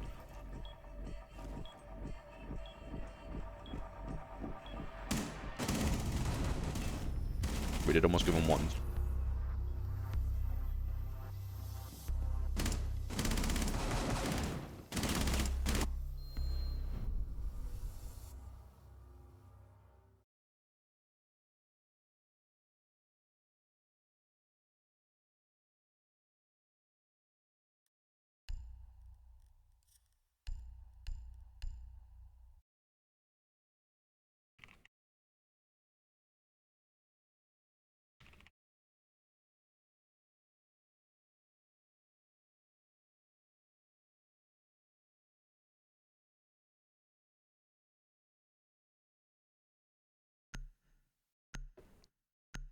Bob, I first started reading your message as a copy pasta because I'm not used to messages being that long. And I was just like, wow, this is a really weird copy pasta. When is the 2.0 panel? Read the title! It's literally in the title, guys. It's not that hard. Use your eyes. Use your brain. Use your fucking brain.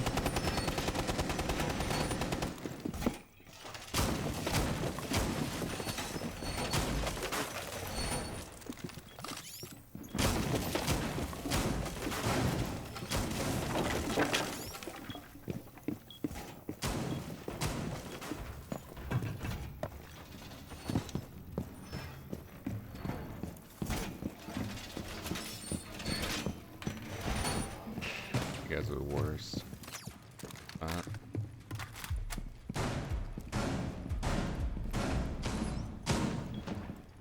So, what happens when they plant an A? And I can't break through that castle.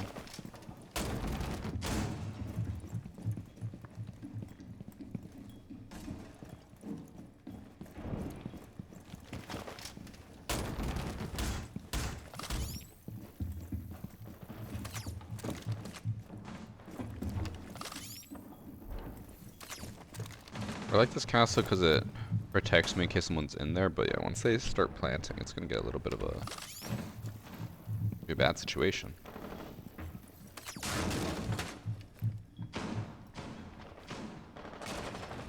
He's still castling. He actually almost died doing that.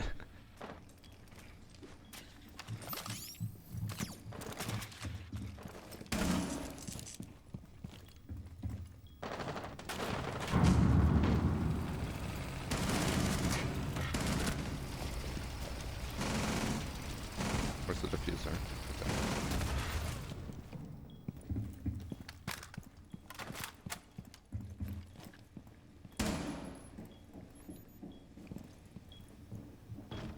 Okay. He grabbed the diffuser. Oh. Or I saw him just run by, not run in. Alright. Good job, team.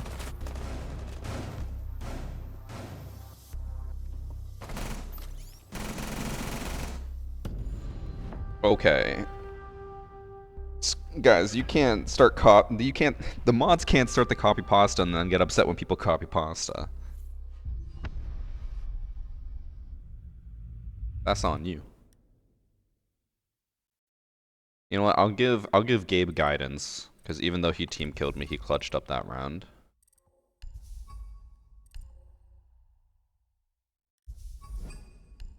All right. So the panel's supposed to start in 15 minutes. I don't think we'll finish a match in 15 minutes, so we will probably just load up the panel and wait. I just love decks, bro. Oh, all I 3 see are months, let's Jinxie go. AFK channels that are view botting on Twitch. Oh, don't tell me. I really hope that they're not going to do this thing where they say the panel starts at 2, but then it's like the stream starts at 2, but the panel doesn't actually start until 2:30 or something. That's going to be very annoying.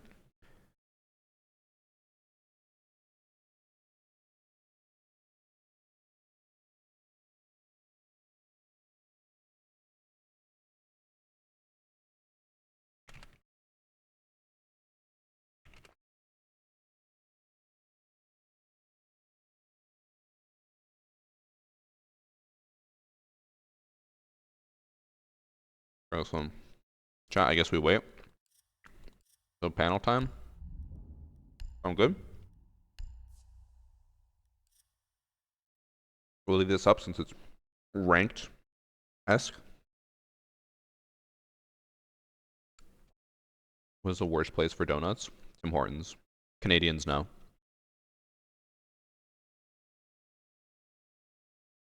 Tim Hortons used to be good, and now it's fucking awful. Also, thanks for 3 months from Japers and Dear Doe with the new sub. Timmy's is fucking awful. I just love Dex, bro.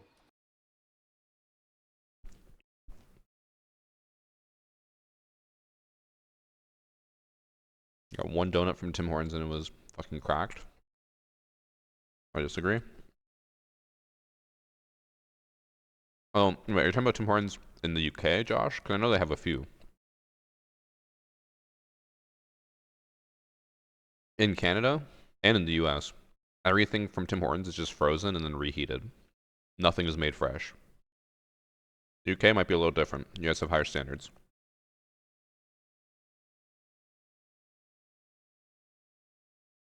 I can't be the only person who thinks Varsity looks like Jake Gyllenhaal. They're not.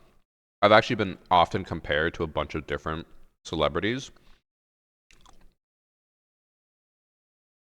What's the number one? I always forget his name.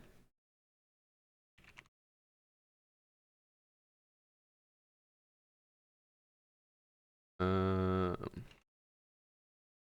don't remember what he's in. Oh yeah. The number one I always get compared to is Henry Cavill. They're always like, were you in The Witcher? Were you in Superman? I'm like, no. I can understand the confusion, but that's not me.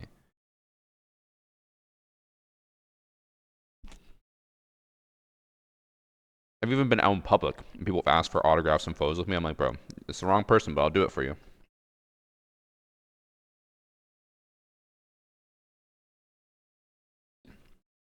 More like Karate Kid. Let's see. I should be talking about the old Karate Kid, not the new one, because the new one has a brown kid and I'm not brown, so. I don't look anything like this guy.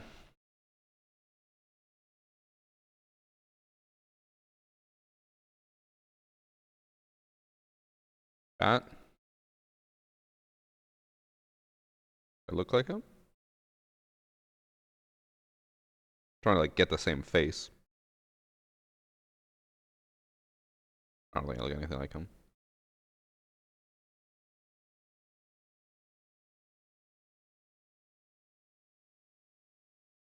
Is that Varsity? Fuck off.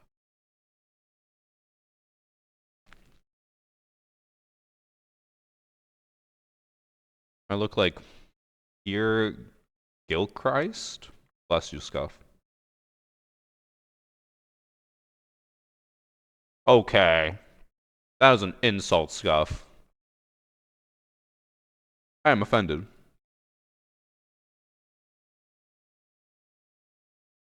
That's fucked up.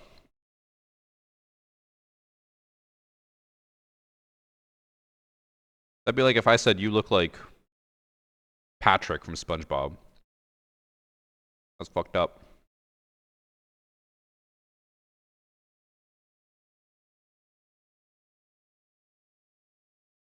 This is the one I actually look like.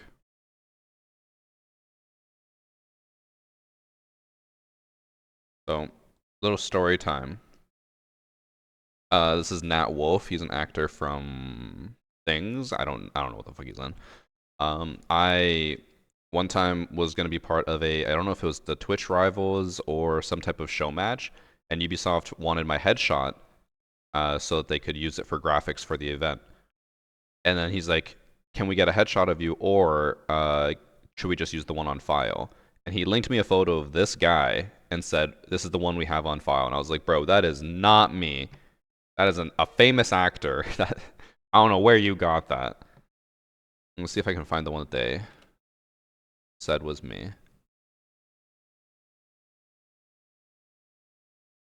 I think it was actually this photo. I think it also doesn't help that we smile the same way. I don't smile with my teeth. And also, both our eyes actually look exactly the same. That's kind of creepy. I don't like it.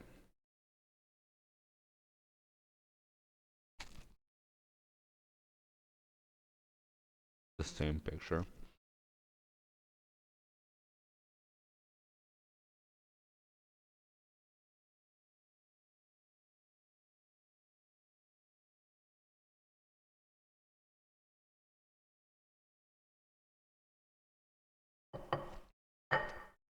Alright. Have they started the panel thing? I don't know.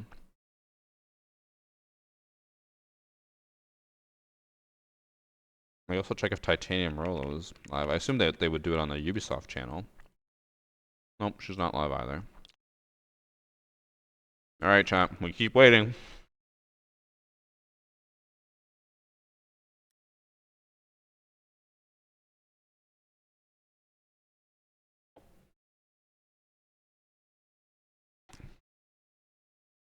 It's better a wired mouse or wireless. Wireless technology has now gone to the point where it's basically on par with wired, so if you have a wireless option, you always go wireless. I run your ad? Oh, I didn't. Thank you for the reminder, Connor. Also, thanks for 2 months, Scotto. Check Twitter. Good point. It's supposed to start in 5 minutes, or 7 minutes rather, but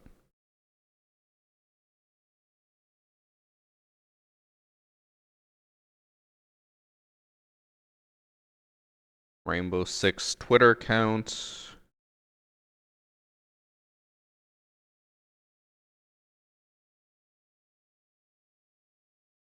It just keeps saying our live stream. So it's supposed to have started by now, but all it says here is just like we scroll through the thing. It says join us during the event on our live stream. During the live stream. Our live stream. Where is it? It's supposed to start in 5 minutes. Like the panel's supposed to start in 5 minutes, unless the stream starts in 5 minutes. I don't know.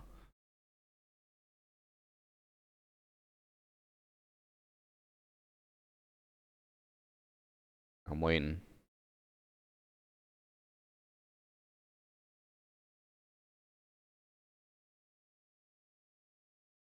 I'm genuinely surprised you pronounced my name right. Scotto? How are you supposed to pronounce that otherwise? I can't think of any other way to pronounce other than Scotto. Basically, they're just going to talk about Rank 2.0 stuff. They're going to talk about what it is and why people are confused and explain things. And then I'm hoping, because they should be announcing whatever changes will be coming to Rank 2.0. If they don't announce any changes and all they do is just try to explain it, then it's just the most pointless panel ever. Oh yeah. Okay, while we wait, first of all, I'm going to make my desk standing.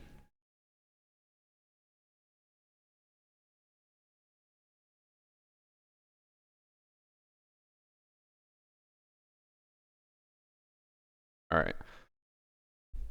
So, I have been roasted about this in the past. That I waste money buying stuff that I never use. And one of those things that people have roasted me for is this massive fucking whiteboard. Does it even fit on the camera? That's not even, oh my god, there's still more. There we go. So I bought this like classroom size whiteboard. And I was like, I'm gonna use this all the time. I never use it, I'll be honest.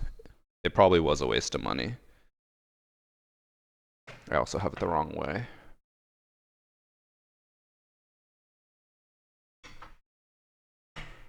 But today, we will use it. Wow, I also had to do a full 360. I just don't want you guys to see too much of what's on the other side, because that's all sponsorship stuff.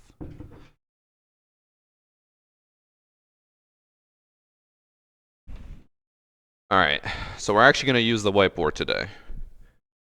I'm going to write down different things that they talk about and then go through it after, because I don't want to get distracted while the stream is live, right? So I have the whiteboard. I'm going to write shit down. If they ever start the stream, that is. So.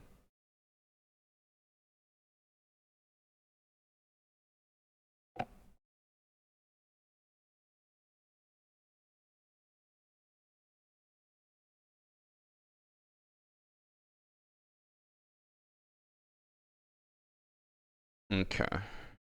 What will I write down first? I'm going to categorize it. Discuss after. I just love decks, bro. And then it'll be there. Okay, let's compile our wish list for this panel. So the panel, the point of it is to discuss Rank 2.0 because shockingly, Ubisoft did a terrible job of explaining Rank 2.0. So now no one understands how it works. So now they have to do a whole stream just to explain it. If you've ever watched Silicon Valley, the HBO show, you know that releasing something and then trying to explain it to people after and having classes and stuff to teach them does not work. Great show. But here's what our wish list is for what they will discuss today. So, wish list, easy first gimme. Explain I just love decks, bro. it in MMR. Next, this is a big one. It probably won't happen. So I'm gonna move the whiteboard closer so you guys can actually read it. Is that close enough? Can you read it?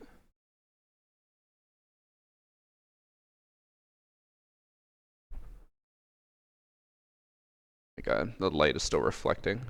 It's also getting too close to me. What the hell? Explain hidden MMR. Other wish list. Changes. Coming. Will this happen? Probably not, because Ubisoft refuses to acknowledge when they've done anything wrong. So I seriously doubt they'll change anything anytime soon. Okay. I don't see the stream as live yet, so while we wait, I will go full screen for Twitch. TikTok, you guys are just fucked. Enjoy. What else for wish list?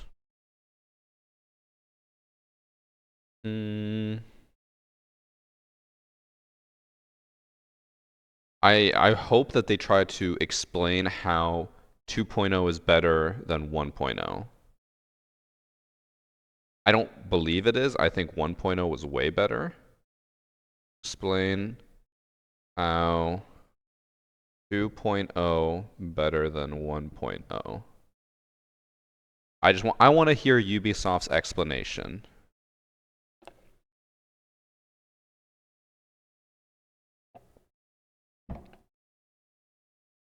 Benefits of 2.0? That's a good one.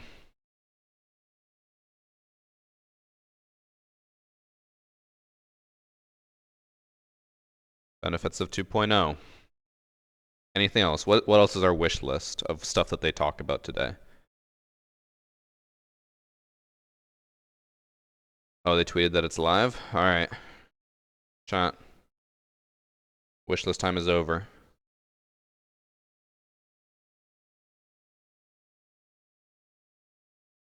Oh, it is on Titanium Rolo's channel. Not to try to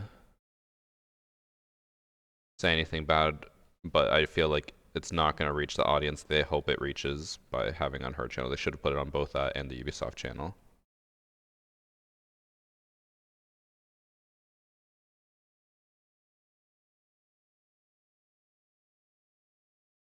Yeah. You're kind of in my world, so okay, so they just started it without even everything that you'll experience, whether it's pausing, the so or the progression, it's just going. the matchmaking, cross progression, etc. All that kind of stuff kind of falls under me. Awesome. That is good to know. And for those who haven't been here before, I'm Titanium Rolo. I'm a Siege content creator. I stream, I make videos, and yeah, It's I really love Siege. quiet. Basically, that's my introduction. Love it. I can So, barely hear I them. guess a good place Guys, to it's max start volume. this conversation as Rank 2.0. I appreciate it has it's like some people absolutely love it, some people I also have already the doubled biggest the fan of volume. it. So I guess for you guys it was I imagine it was a hard decision to go from ranked 1.0 to 2.0. Like, it wasn't a decision I assumed that was like taken lightly, and there was a lot of work put into it. So with that in mind, have you seen an increase in the numbers of players who play ranked and the number of games played a season? Yeah, so you're right. So the ranked playlist is a very important playlist in Siege. It's by far our most important playlist. And yes, we've seen a major increase in terms of the players who are playing ranked. So in rank 2.0 today, we have 45% of our players that play ranked every season. Compare that to ranked 1.0, it was only 35%. So that's almost a third increase. Not only that, so yes, more players are playing ranked, but also they're playing way more than they used to.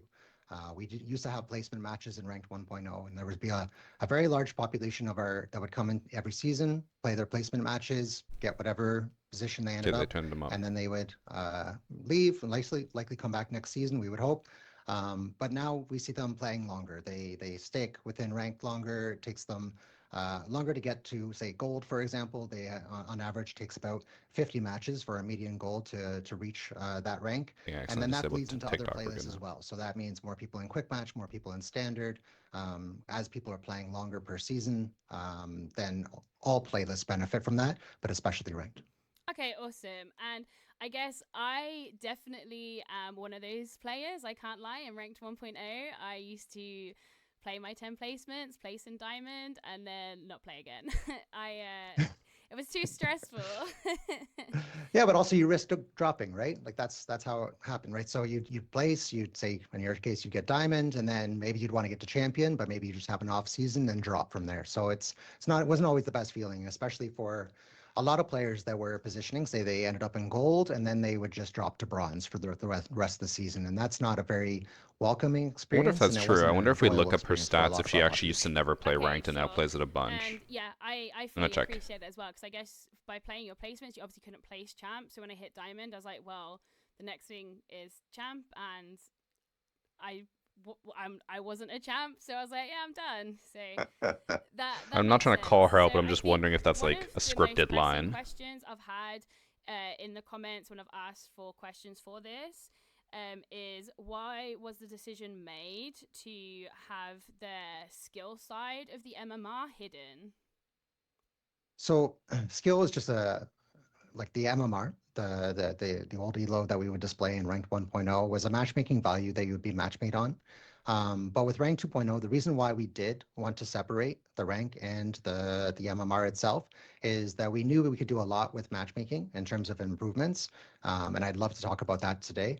But just that number is not the whole story. And I think that one thing I'd like to talk about during this time is what we're going to be doing as well in the future and how we want to improve that. But by separating rank and skill, it had two benefits. One is that we get to work on the actual matchmaking and then try to improve it and try to do that in a way that allowed for the best quality of matches, which the number itself did not necessarily tell you the whole story.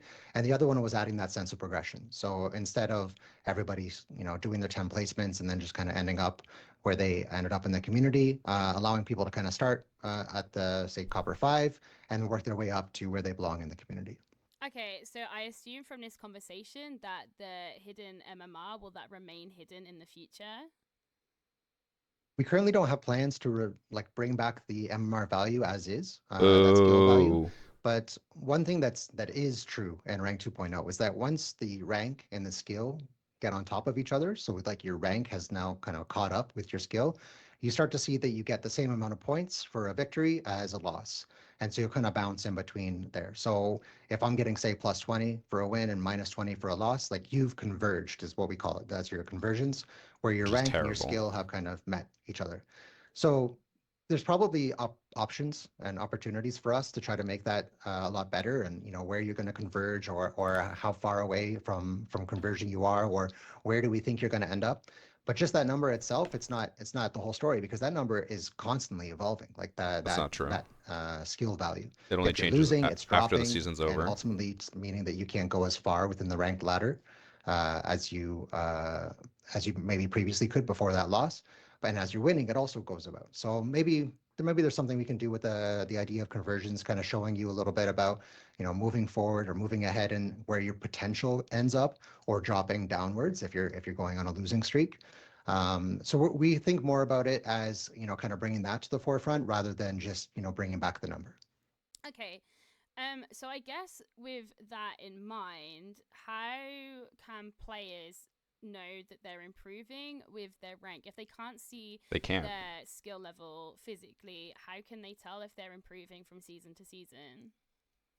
So ultimately, getting further in the ranks is the best way to do that. Another great way to do that is that if you notice when that moment happens where you're kind of evening out between a win and a loss, that's ultimately where your skill is. So if, say, that happened to you on gold 3 on one season, then next season it's happening on gold 1. Those matches that you had done You have to wait a from whole Copper season to go up 5 2 up to ranks. gold 1, and that the wins, I would imagine that pushed you from, say, gold 3 to gold 1, were the reason why your skill started to pull away and pull into the upper ranks. So if you start to see that your rank points are evening out at gold 3, and then next season it's gold 1, that means that your skill has improved. Okay, sure, that makes sense. So yeah, that is definitely a way. I guess, feel like thinking that about they it, that said people nothing can to us see that their there. skill has definitely improved, and the same as if they Also, I'm gonna move this for drop-off TikTok. is earlier, then they've obviously gotten worse in theory. Yes. So I also know that one of the biggest questions I think I get in like nearly every video that I make is, will there be a ranked 3.0, or are there any plans for that in the future? Yes, we're not currently looking at it as a ranked 3.0. Instead, we're just looking at how can we improve from one season to the next. I mentioned in the Siege Intel videos, like one of the improvements we've done so far is adding the headgears this year, and both Year 9 Season 1 and Year 9 Season 2, there's ranked headgears that you can get on when you reach Gold 1.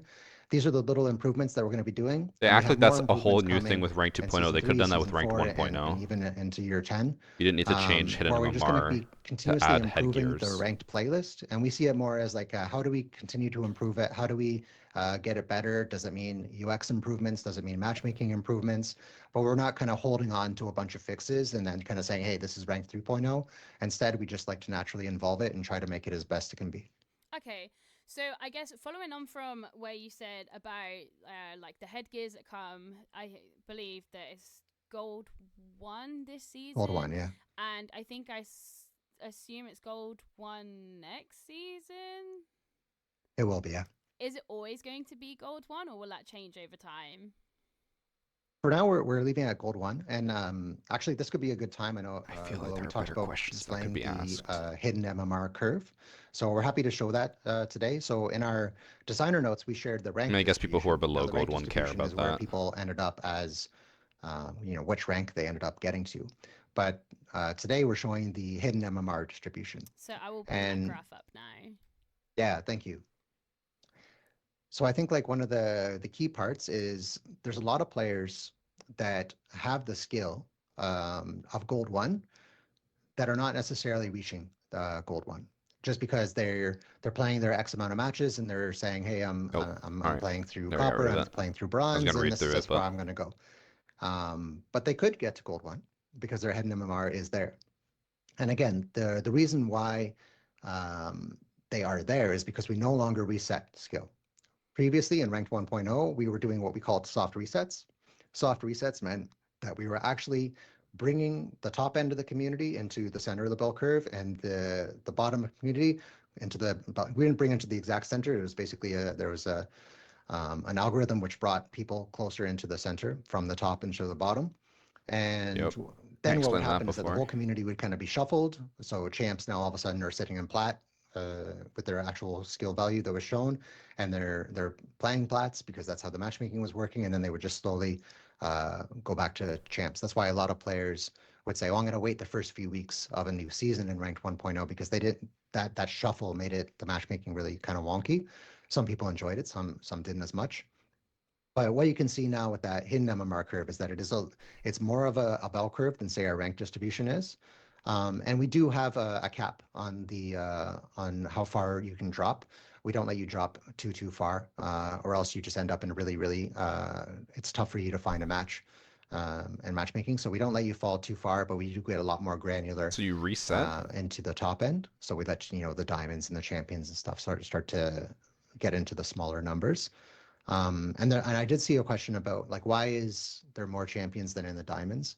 But keep in mind the champions don't have an end cap. So there's an entry point where now like you've passed the threshold and now you're in champion, but you don't get into champion 2 or champion 3, for example. Like there's no divisions in champion, whereas there are divisions in diamonds. Sure, and I think I saw a graph that you guys shared on the Siege Intels posts that you've been doing, and I think it was like 0.8 was in champ, but then if you combined all of the diamond divisions, it was higher than 0.8. So it's like 2% or something. Yeah. So it definitely does like fall off. Yeah. And I guess when ranked 2.0 first came out, there was a huge influx in champion players. But then I know that after 1 or 2 seasons, that was altered. So have you found that it is now like decreased? Is it similar to the amount of people who were champ in 1.0, or is it slightly higher in 2.0? It's like, so essentially there was a new system. It's a new system that we launched in year 7 season 4, and we tried our best to balance it. But there's nothing like putting it live. So as soon as we put it live, you have millions of players all playing against each other, and as many simulations as you want to make ahead of time. Is there more or less champs now? So when we did put it live, we ended up with way more champions that we felt comfortable with. In ranked 1.0, we were pretty steady at a 0.2% of champions. When we went live at year 7 season 4 with rank 2.0, that we had almost 2% of champions on our first and second season. So both year 7 season 4 and year 8 season 1, there were many more champions. 10 times. Which you still see today. Like people got their background cards and so on, so they still show off their solar raid champions. But now today, the last 3 seasons, it's been consistent. 0.8% of players who reach champion. 4 times. We're somewhat happy with that number. Of getting into you're well into that top 1%, but 0.2% was we weren't ready to go quite as far as as ranked 1.0 was, but 0.8% is we've been pretty happy with that number lately. Okay, that's awesome. And I know that you touched She's on so quiet during this conversation about this topic that in ranked 1.0 that it was like reset or soft reset, so then it was you had champs in like plat, for example. So with that in mind, will placement games ever return, or are they gone for good? I think placements, they're gone for good for the moment. The reason why is because they're just not a real accurate view of where skill is. Say for example, I come back to the game, I play 10 matches and say, hey, I achieved that, and then that's all you did. Now today you have to play many more matches to get to that rank and to constantly hold up that rank. So say for example you make it to gold on 1 season. If you want to get to the gold the next season, you once again have to play the matches to get to gold, which means you have to maintain that position. And you have to do that season after season, truly saying that you are gold. And the community changes. If you think about year 9 season 1, the community versus year 8 season 1, it's 1 year of difference, but the community is much different. Maybe the meta has changed. So, say ACOGs have come back. So how do you actually, how do you fare against, the new shields and the ACOGs like in year 9 season 1? So there is meaning to each season and how far you get into each rank, because it does kind of verify your skill. I feel and like not much more so than 10 matches does. Okay, so I guess in regards to going back to the champs and there being 0.8% of players are champs, I know that for some people, like, they feel that ranked has lost its competitive side. Are there any plans for the future to bring in either like an extra rank for like the top 500 people on each platform, or something further for the people who really do want to play the competitive side? I appreciate that Siege Cup is something that's coming in the future, but is there anything for ranked as well? So we're not announcing anything today, but we are looking at what we can do for the top of the ladder. Like, we see an appetite from players that want something more. And you know, and that we just feel that those players that have made it to champ and they just have that appetite for, like, I can go further. You know, a lot of our pros would fall into that bucket, right? They getting to champion is not as difficult for them as it is for some other players. So we do see opportunity there to kind of bring in something that's even more than Siege Cup for the top of the ladder. But we don't have anything to announce today. Okay, well, that is definitely something potentially very exciting in the future. And I am sure that people who are watching this right now, who are the champs who gain like 2 because they've played so much already, will be excited with even that small snippet. So one question that is asked a lot, and I've seen it so much on the Siege Intels, is about when players stack together. Yes. So when players stack, whose MMR does it actually matchmake off? So I love this Average. question. And the reason why I love this question is because I think that provides context for a lot of what's happening in Rank 2.0 today and how we see improvements coming, especially in the short term. So I'll lay out exactly how matchmaking works, because I think it's important to understand how matchmaking works in order for us to even talk about how do we improve it. So we actually take the average skill of a squad today. So that means if I'm a champion at 4,500, let's just say I'm just I just on love the edge Dex, of champion bro. there, and I pair up with, say, someone who's copper bronze, say at 1,500. What ends up happening in the matchmaking algorithm is we say 4,500 champ, 1,500 copper. We add them together. I get 6,000. How many people in the squad? 2 divided by 2. You end up with a matchmaking rating of 3,000. And then those 2 people go into the queue and say, I have 2 people at 3,000. So you have 1 person at 3,000 is 3,000. like So you're gold. somebody who's now at the top of gold, right on the edge of plat. They would end up getting match made together because they're both in 3,000. Additionally, there's another important part So to it's understand how fair that works, to is matchmake a champ that against a gold? there is basically an acceptance criteria that we look for. So what happens in all of our playlists is that we try to get you as close of a match as possible in terms of your skill, but then every 30 seconds we relax that a little bit. So the longer that you end up waiting in the playlist, it'll continue to relax every 30 seconds up to a maximum. And for context, like, our ranked maximum is half of what we allow for standard. So we're a lot tighter in terms of what we allow for ranked. But that's really how it works, and that's how also you understand, like, it can be abused, right? Like, you have a champion that, you know, says, I'm going to pair with, you know, 2, 3, 4 coppers. They can drive down their matchmaking rating and then end Sure. up in a, you know, So a fix match with, that. they have no right to be there. Matchmake off the highest And one value. champion can do a lot of damage to an opposing team. And how that was dealt with in the past was by having the matchmaking rating that said you can't play with your friend if they're more than X skill away from you. So say, for example, I think it was 1,000 or 1,500, and it would say, well, one friend is really good and continued to be good, and now you guys can no longer play together, even though you're having fun every weekend and you're enjoying itself. So what we ended up doing was we broke apart friend groups in order to keep kind of like the competitive integrity. But that's why I'd love to talk about what we have coming, because we have an answer for that, which is not just kind of putting that back. Sure. That skill rating. We have a lot of improvements that are incoming, and some What of which are have not they? been announced, but I'll be announcing them today. That is very exciting. They're not So I announcing them guess today. that kind of goes on to the next topic. You've kind of brought up the issue of boosting already. So obviously it's really great that you can play with your friends regardless of your rank. But I think there's probably been quite a lot of frustration within the community at the fact that, like, people will say, I am silver and I was silver in 1.0, I'm silver in 2.0, why am I playing against a champ? And then Yeah. like with that champ potentially being also champ in 1.0, is there a reason why that could be, or is that because they have most likely boosted with a copper, for example?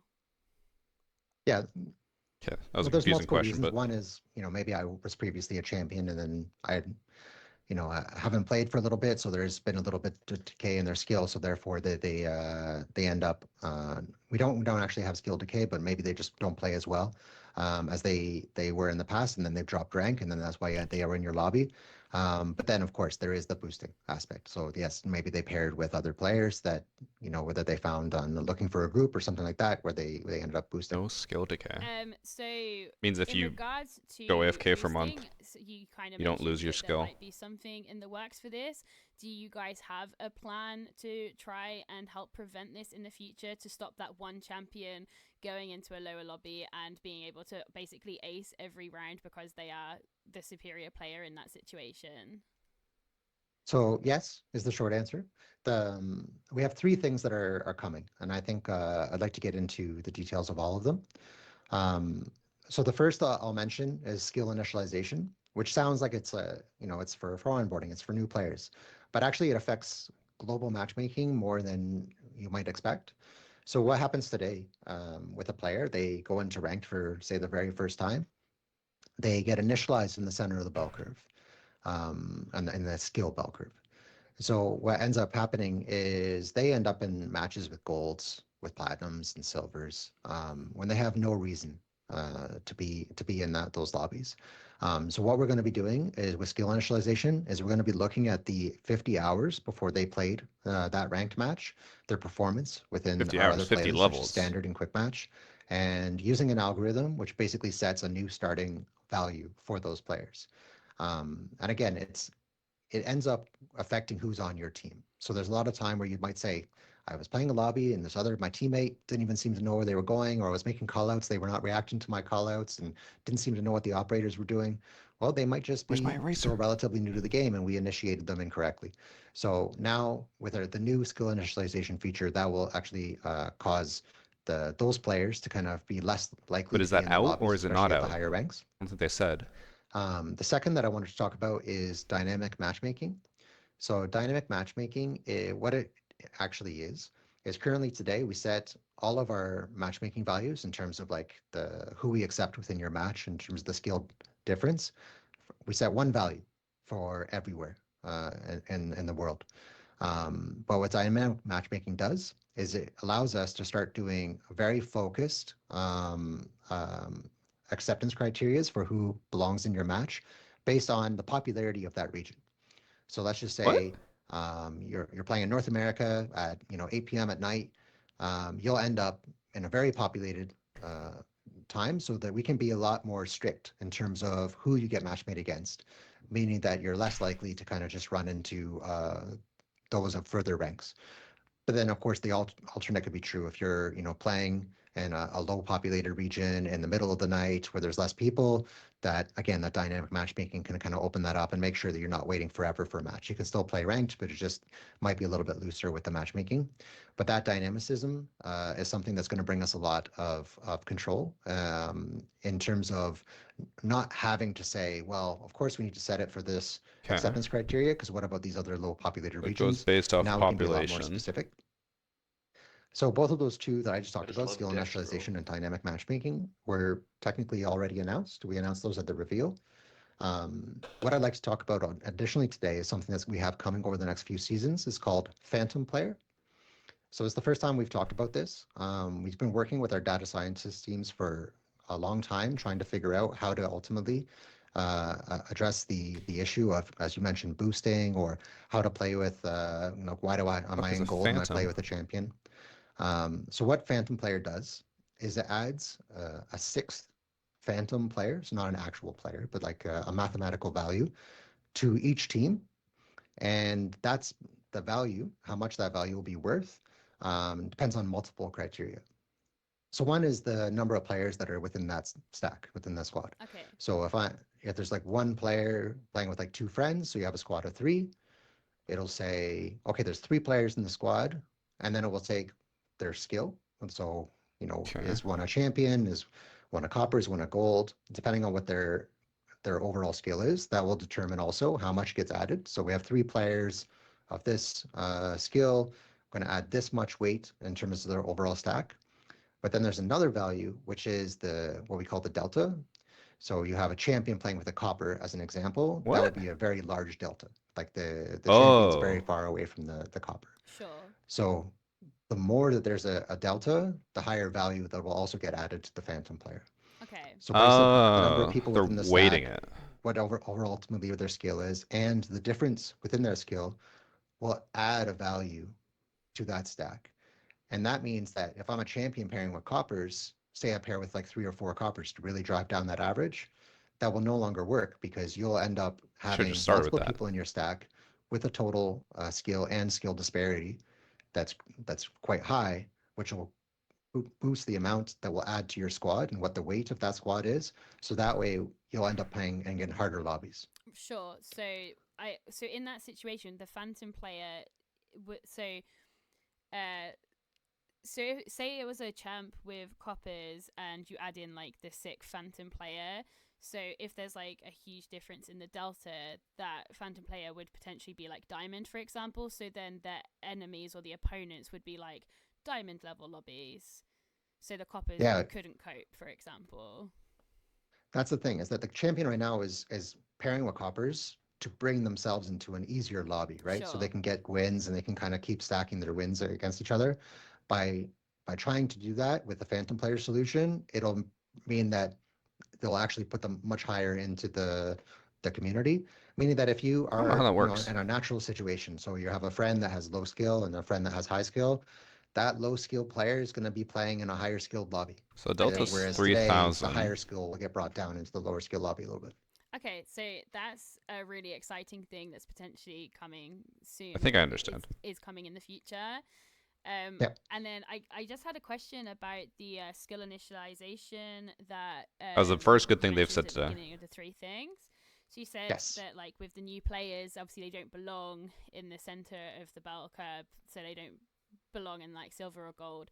So if their first 50 hours aren't very good, then they'll be put lower in like copper or bronze, for example. So will that also work if somebody, for example, makes an account to essentially like boost, for example, and then they absolutely Smurf accounts, and they absolutely like steamroll in standard and they get to level 50 quite quickly? Will they then be put in like diamond lobbies, or like it will place them in the higher place so they can't then destroy the lower lobbies?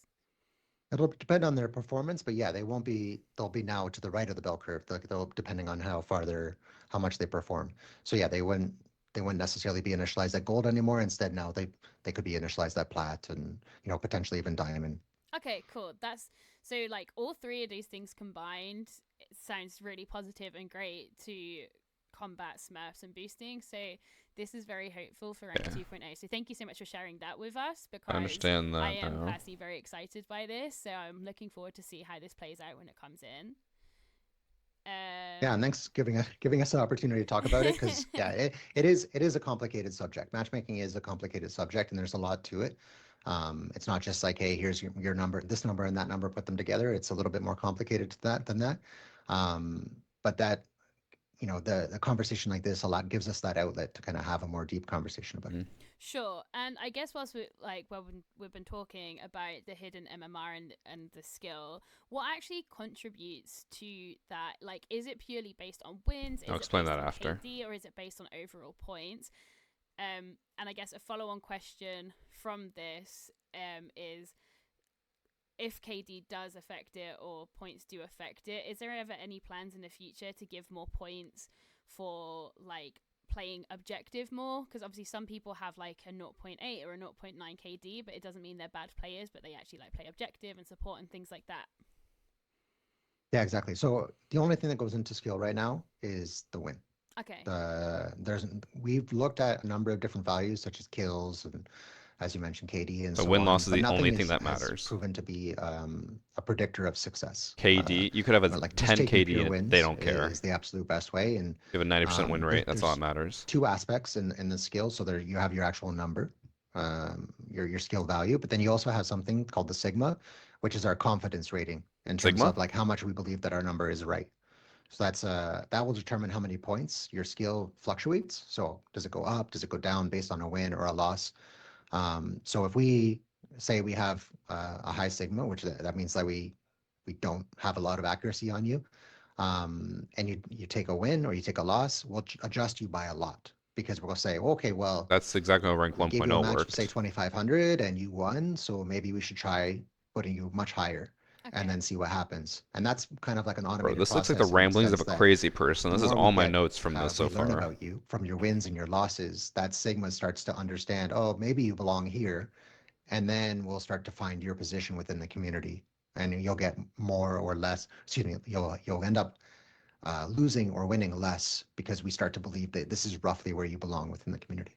Okay, so when it comes to like the adjustment of the skill, for example, I find that I'll use myself as an example to make it easier to ask the question, I guess. So for the last few seasons, I find that I don't really have like an MMR or ELO fall off until I hit like Diamond 5, and then it drastically then falls off. So that suggests that I am where I should be. Okay.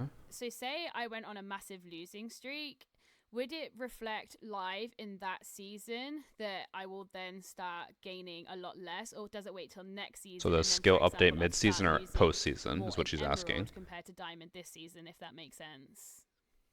Yeah, so every match will adjust both the skill and your sigma.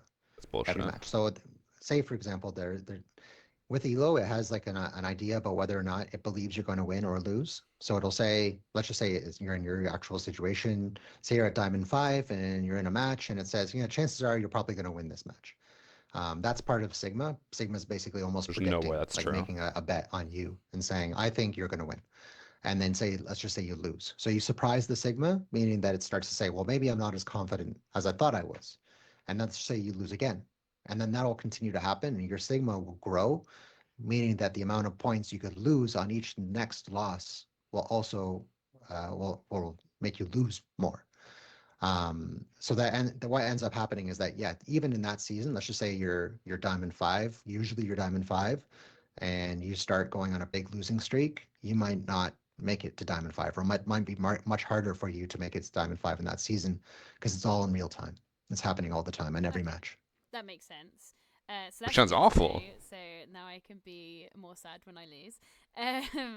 So I feel like we've kind of already touched on this and have spoken about it a lot, but I know it gets asked a lot. For those who may have missed like the first few minutes of the stream, a common question I get asked a lot is, why do I only gain 15 but lose 30 in Silver 1, for example? Yeah, so in that situation, your rank has now passed your skill. So you got some good wins, some lucky wins. Lucky? It kind of pushed you past where your skill is, and then you had a loss. Then basically what will happen is that your rank will drop more because you're above where your skill value is. Which is terrible. And so that's not necessarily disheartening. That can also say, continue to improve, try new strategies, It's play not different disheartening, bro. operators. If you're losing way more than you're gaining, that is keep disheartening. kind of doing what you can to win, because chances are the system believes that you belong in silver at that point. Sure. Apparently it's So supposed yeah, to that makes update sense, live, and I so kind of expected that to be the answer. it's A clearly not updating question live then. that gets asked a lot as well is about solo queue players, and I know this was put in Siege Intels yesterday, but for those who might not have seen it, why can't solo queue players have their own solo queue? So what we ended up doing was, and again, I said it in the Siege Intels, like we did think this was a good idea. So we looked into it and tried to see if we could make it work, make the math work. We do have a lot of data scientists on Ubisoft, and we do a lot of predictive models. And how this actually works is we'd say, okay, let's just say we have a solo queue and our normal queue. What if 30% of the solo players that happen in our normal ranked queue move to the solo queue? What if 50% moved over? What if 70% moved over? And that ends up returning a number of different models on like what would end up happening to the community. So say for example, in our current rank system, what would happen if X% of the solos moved over? And the thing that scared us, and it's not off the table forever, but it is off the table for now. But So solo queue is dead. what scared us a lot was what was happening to the matchmaking time of duos, specifically players that are one person and their friend that are playing ranked. Their matchmaking time went really, really high, like many multiples over where we felt comfortable. And we had to try to think of like, okay, we're going to add a solo queue, but it just means that duos are going to have to waiting a long time for a match. It's going to be hard to kind of fill them because there's less trios than there is duos, and they'd basically be looking for a trio or another duo and a solo, but a lot of the solos say are now in the solo queue.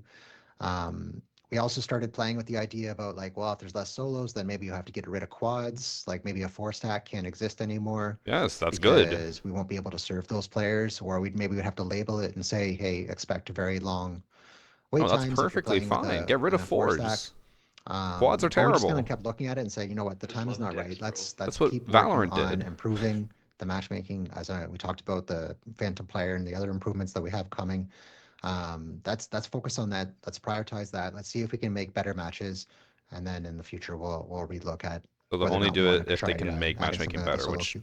Sure, that makes sense. doubt it, but we'll Yeah, see. I don't think people would appreciate massive wait times, so that makes perfect sense. Why are quads terrible? No one wants to be the Obviously, fifth in a 4-stack. Season They don't 4, communicate to there you, will and you're just left on be your own. PC It's terrible. and console crossplay, Yeah. but there will also it was announced a little while ago that if Zim players get caught doing it 3 times, they have to play in PC lobbies for 90 days. So Yes. will a Zim be put on the PC like in a rank stack? If there's like 4 PC players and a Zim gets put into that pool, will those PC players then have to play with that Zim on their team? In Yes. your 9 season 4, when we roll out this feature, yes, the Zim players will be treated as a PC player and match made just as a What is normal that PC player would question? be. Okay, cool. If you get put into That makes sense to matchmaking, me. do you have to play with PC players? Look, that's So, what? I know we've had, so I think that's That's the like, point. Oh, I don't know what that was supposed the to ask. questions that I've written down that's been asked from the community. So I know it also had loads of questions come in. So I'm just gonna ask some of the questions from chat as well. Sure. So one of the questions from chat, and I know we have discussed this, but it's one of the ones that's been asked a lot, is why can't you show the hidden MMR rating in the game? Yeah, so it's just that rating is not going to tell the whole story anymore. Like say, for example, imagine you're a champion, you see 4,500, but then the squad that you end up matching with will ultimately change that rating so much that you'd still end up in a situation where you say, well, why is that person, like say we just added it today, you'd end up in the exact same situation where you would say, well, why is that champion in my lobby? So I think that's the key reason. Like we don't want to just show you a number that doesn't necessarily have as much meaning as we think it is. But I did say earlier in this call, we are looking at ways that we can kind of bring more information into the game. We will be bringing, a whole how it works section. We're going to be working on career stats, so you can, I guess, see about how you're performing within the season They versus don't previous mention seasons, adding but also we're exploring explanation. ways that we can kind of I'm gonna be demonstrate upset. that convergence, that idea of my rank, my skill, how am I converging between those two things. We don't have a good solution for this yet, but I think just putting the number back also doesn't send the right message either. Okay, but put a cool. fucking Yeah, explanation in the makes game. sense. When you go to I Q guess ranked, a it says, hey, just so you question know, I have skill rating. kind of thought of That's all we're asking for. whilst like talking about this kind of stuff is I remember like a few years ago, or maybe even a few seasons ago, there used to be some ranked rotation in between like the rank or map rotation in between the ranked playlists. Is that something that will ever come back, or will it just be a case of like all maps in ranked always? No, I don't think it's What? it's going to be in all maps. I think we're looking right now at what's the right number of maps for ranked. I think we have 16 at the moment. So every time we add a map, like we added layer and then we removed stadium, and so we're always looking at what's the right rotation. I think there's pros and cons when you start looking at do we have less maps? Do we have more maps? And that ultimately just comes down to the pros and cons, but I don't think you're going to see that we stick at 16 forever. Okay, that's that. I learned that's nothing from good that to know. answer. So chat also has asked, why can't players influence their skill properly? Only the outcome of the match currently counts, but why? Why not also accounting for KD, gadget use, strat use, etc.? Just because it's not an actual predictor of whether or not you're going to win that match. The number one thing that we can matchmake you with is our belief of whether or not you're going to win that match. And your past history of your wins and losses is the best way to do that. But what affects your We have past history tried is a your number of skill. different solutions in terms of predictions, predictive models that we've put into a number of different data science simulations, where we start saying, well, what if we start to include kills? What if we start to include this? And at the end of the day, nothing has beaten the Phantom player solution in terms of giving higher quality matches. So that's why, again, we're going to start with that. I'm going to see where we end up, but we do believe There's that that's no going to way be KD a pretty can't positively impactful solution. affect it. Okay, awesome. And then in regards to ranked 1.0, what was the actual problem with 1.0 slash why was the decision made to go from ranked 1.0 to ranked 2.0? I know that you said at the beginning ranked 2.0 has been successful in regards to people play it more. It's gone up by a significant number as well. But yeah, why was that decision made in the first place? There was two main things that really stuck out for us with ranked 1.0. One of which that we talked about quite a bit was that, players would play their 10 placements, end up in gold, and then just drop for the rest of the season, and it wasn't a very rewarding experience. I know some people really liked that experience, and maybe they tried to climb out of it, but for a very large portion of our audience, maybe less vocal, but we could see it. Those players were not really having a great time within the ranked playlist. Additionally, is that people did think it was a bit of a progression system. Like they saw the number, they saw the different ranks, and they saw, okay, let me just kind of progress and see how far I can get within It this, is a this progression system, though. But it That's what wasn't ranked really is how the supposed to be. system was working. The system was trying to guess your rank as fast as possible, and then try to position you within the community and kind of say, this is where you belong. Whereas now what we see with rank 2.0 is that it is more, it matches players' expectations a little bit more in terms of it's a progression system where you have a place where you belong within the community and you try to uphold that every single season. And by starting at the bottom and No, working because your way up, if people you understood get it more, there would be why they wouldn't need to on do this your way panel because there, people and wouldn't it be is confused. a better feeling rather than just say dropping from gold to bronze. They would have no need to explain the And rank again, system we if see people that were through happier the performance metrics that we have with in how the the game. As I matchmaking and mentioned, like 45% of players in visual the ranked aspect of it playlist now was. versus 35% during ranked 1.0. And literally the Players biggest just playing question way is more why is throughout a season matchmaking than they not used matching to, my and there's a expectations? lot But of he says it benefits. matches it more than One of the before? benefits is That doesn't that make any sense. we have way more players to matchmake you Logic's with. not there. If people were just leaving the playlist after 10 placements, then we have less people in the matchmaking queues that we can play, give you a match with, which means less wait times and more opportunity for us to try to improve the matchmaking. And additionally, there are benefits to other playlists as well. We see people playing ranked, and then they play quick match, and then they play standard, and then they play, arcade game modes. They tend to be, those players playing more in ranked bleeds into other playlists, and has benefits to other playlists as well. Sure. And I guess like I'm very grateful that there aren't restrictions, so I can play with my friends. Especially because some of them go seasons without playing. So in regards to like ranked 1.0, obviously it used to have the soft reset every season, and if you didn't play for like, so say you were, I don't know, even champ, and then after like not playing for 4 or 5 seasons, you may come back to the game and then you're gold, as it's like reset enough. What happens with rank 2.0 if you don't play for like a year? Oh, yeah, currently, finally, good question. Your skills remain static. So that's one of the things we haven't talked about. But one opportunity that we see is skill decay. It wouldn't be the same as the soft reset. The soft reset was like you literally mixed 2 seasons and you went from champion to gold. Like I think that's a little bit extreme. That's why Priest and Cross but I were think in skill decay Diamond depends on after not playing your for overall 4 skill. years. Like I could see It does not decay at Coppers all. decaying differently than champions, for example. So that's an opportunity that we see. Okay. One question chat has is, isn't allowing a squad without ELO restrictions more detrimental if the squad is not a full stack? For instance, Diamond could bring 3 friends who just joined the game, and resulting the game being a harsh experience for the remaining player. I don't understand the You said question. remaining player. Do you mean like the diamond? So I think what they mean is like if you have somebody stacked with, say I stacked with 3 people who've never played before, and my ranked 2.0 is champ, and they're all like copper.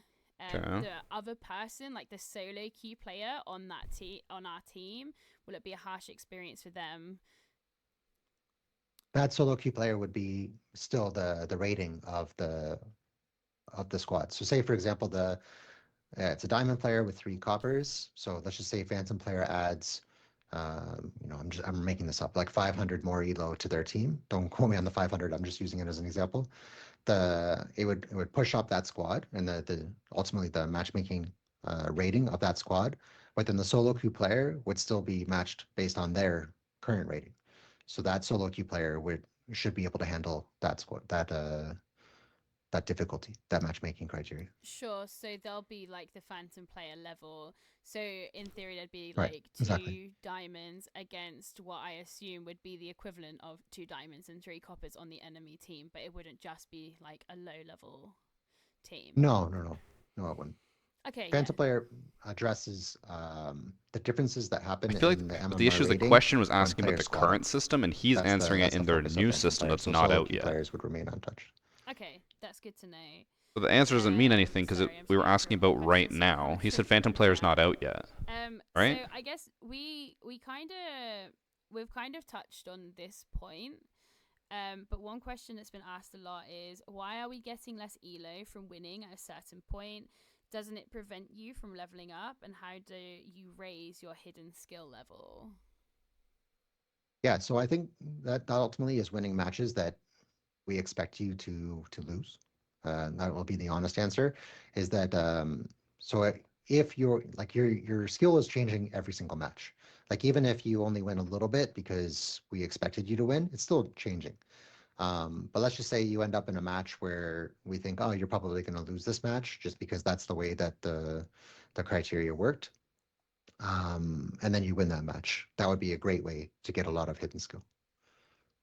Okay, but that's not how it works. That makes sense. Because you lose more than you gain. So you gain the 4 and the next game you lose it, your hidden MMR is not going up, you're just still going way back down. Is there an aim to try and get the rank point, so the rank and the skill to kind of reflect each other in the future?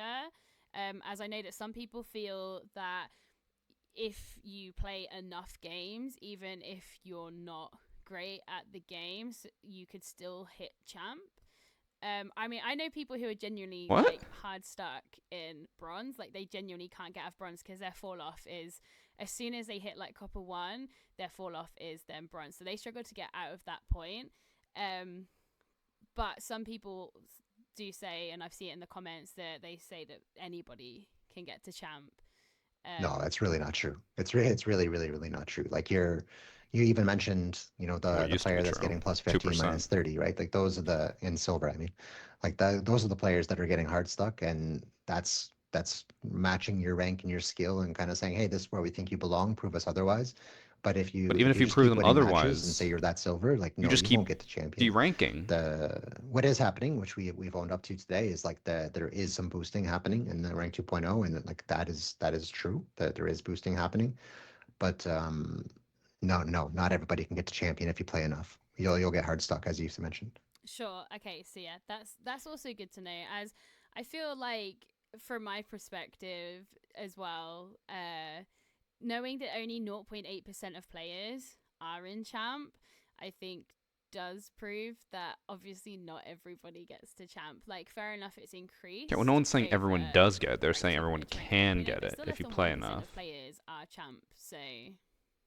Yeah, and I think like on our first seasons when we launched, and the balancing wasn't as tight as it probably should have been. But again, we tried our best to balance it ahead of time, and there's still people that believe that many people can get into champ, and it's just not the case. If you look at from season to season to season, especially you look at year 7, season 4, year 8, season 1, those 2 seasons, there was a lot of champions compared to what we have today. But we've gotten it more under control, and it's pretty consistent over the last 3 seasons. Yeah, and I do feel, I mean, I do feel for me, I prefer ranked 2.0 in a lot of senses, especially when it comes to like the issue of cheating on both PC and console.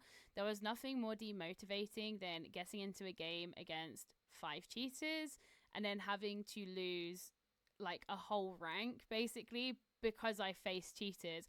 Whereas now I know it's still super frustrating. But at least I'm like, oh well, I'm only gonna lose 9. Go again, kind of thing.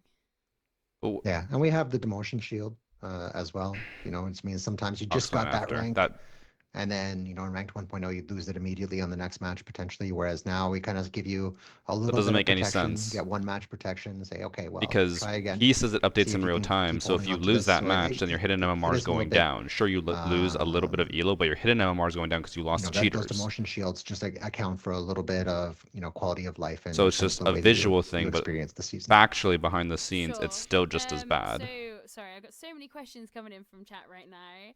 So one question that we have is, if not like an individual MMR, Why they didn't get me to do the panel? will there be any plan I to would have show been the grilling squad this guy. average MMR at one point of matchmaking? So I guess when you load into the game, it says the average MMR of this game is this. We're actually introducing something in the Siege Cup, and you'll see it when we launch it. We're starting to have different tiers of squads, and that's the tournaments that you'll end up in. So you'll start to know like what is my squad's rating, like my RT rating. It's not as simple as like 2,539 for example, but instead it will kind of say, hey, you're a B squad, or you're a C squad, or you're an A squad. And then that'll ultimately determine the tournaments that you'll be able to enter. So we like that just because it does kind of give you kind of an idea about where you stand within the community as a group, as a squad, and I think it's something that was required for Siege Cup. Okay, and since we've brought up Siege Cup, this is perfect to ask this question. Someone has said that what is the point of having friends being able to play ranked together when the Community Cup is being introduced? That is a competitive environment where friends can play together. Surely otherwise they could just play standards. Yeah, Siege Cup is not going to be on all the time. It will be a time-limited tournament that runs likely bi-weekly when we launch, but eventually weekly. What was and that we just question? want to, allow players to compete. There's a Siege Cup. Within the Siege I will Cup, never play ranked but again. it's not like if Like you what? want to hop on. I'm using this as an example, like on a What Tuesday does night that and play some ranked with your friends. It's still going to be the go-to place for your competitive Siege. Fucking Sure. Christ, Yeah, bro. that makes sense because my understanding is that Siege Cup isn't on all of the time, so that makes complete sense. I'm very excited for Siege Cup. Yeah, we are. Console let's question. Just see, have I asked all of these questions? Fucking hell, man.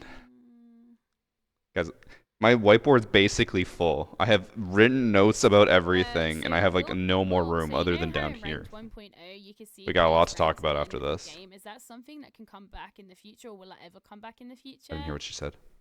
I think yeah, we'll probably be looking at what we can do with that. Especially as the playlist is understood a little bit better, and also when we feel that our matchmaking has improved. As we mentioned, we have multiple fixes coming over the next couple seasons. So at some point, I think we could look into doing that. Okay, awesome. I didn't hear that.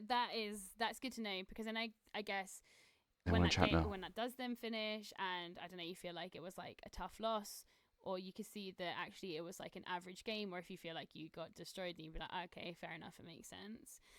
So we have one more ranks question. display at the end. So the last question we have is, you mentioned the Phantom Players Edition. Can you sum up all the changes we should expect for Rank 2.0? Any changes planned in game to better explain the system, for example, or provide us with more information? Yeah, so I think there's two different things. There's the matchmaking fixes, and then there's the overall system. I just love Dex, bro. So in terms of the overall system, we are bringing a how it works section within the game, where we're going to be a lot more clear in terms of. Finally, I have been saying this for 2 fucking years. Rank work, what's the relationship? Took them between 2 those years things. to We're add gonna a be bringing in text career thing saying stats, this is how and we're ranked gonna be works. looking at other future ways that we can kind of improve the relationship. Great between job, rank and skill. Ubisoft. 2 years. Additionally, in terms of matchmaking, we have 3 major additions coming over the next few seasons. One is skill initialization. So that's taking when the player enters into the ranked playlist, the last 50 hours of their gameplay 50 within levels. standard and quick match, and Or initialize is it them actually based in off a time? different place in the community rather than a standard static position that we do today. Dynamic matchmaking allows us to be a lot more tight in terms of our what we call acceptance Really based criteria. off So who hours? we That let seems within a terrible. match, how far away is their head in MMR. And that will be different. That will be dynamic based on how popular a region or a server is. So again, I going guess that like makes sense North because if you play America ranked at level at 60, a then peak time, we can be a lot tighter in terms of those matches and try to give better matches. Whereas on the middle of the night, in a low populated region, it will be much more relaxed.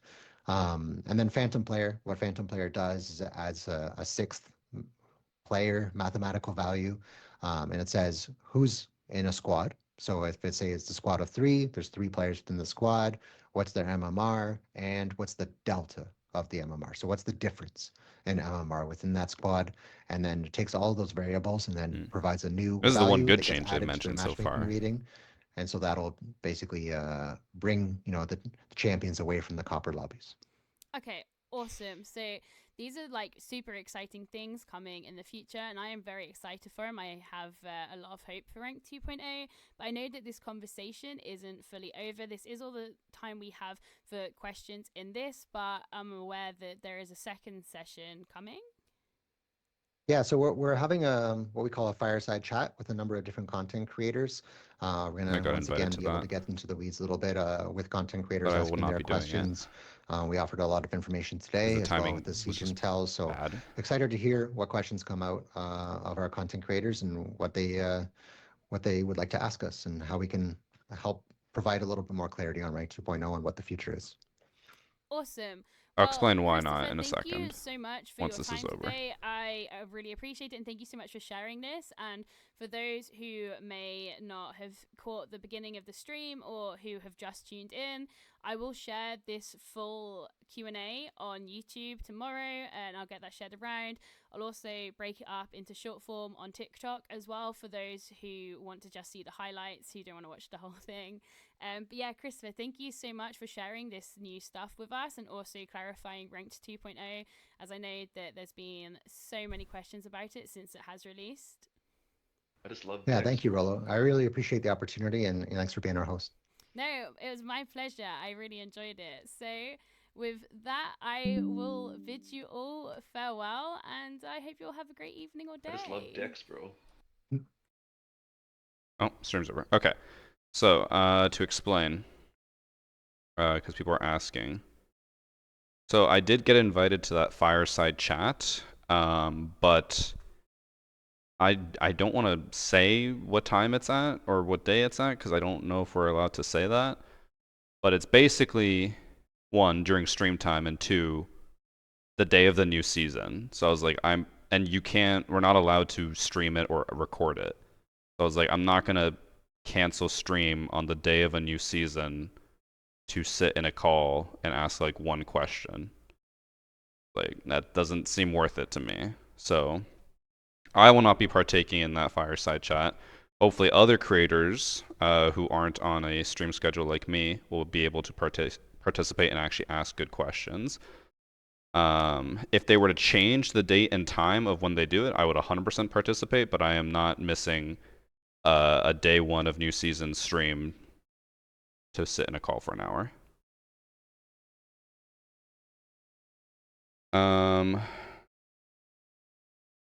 Okay. So, this is the entire fucking whiteboard filled with notes and questions. We're gonna go through as much as we can. I didn't expect to write down this much, so we're probably gonna go through as much as we can in a short amount of time. They explained that. They explained some changes. They said that this is better because of the whatever, and then we got basically the wish list stuff. But the changes were very weak. Okay, first thing we're gonna talk about. Can you guys even like read that? You kind of can. Okay. So they said we have more players playing ranked than ever before. The note I want to make of that was that they specifically said it was percentage of the community is playing ranked, not number of players. So that makes me feel like it didn't actually increase the number itself of players. Instead, it's just like he said before it was 30% and now it's 45%. Like, cool, higher percentage playing ranked, but it doesn't mean that there's more players. So that was my takeaway from that. So their whole goal was to get more players, and they just said it was a higher percentage, not actual number of players. I did write down this. I want to check Rolo's ranked history. I'm not trying to call her out, but it was just because she specifically said she used to never play ranked, and now with Ranked 2.0, she plays a lot of ranked because the system is better. So I'm curious. I just want to see if that's actually true or if it was a scripted line. Again, not trying to call her out in the slightest. I just want to know whether it's true or not.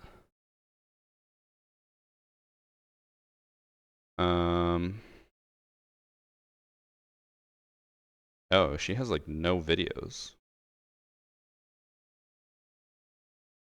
On YouTube at least.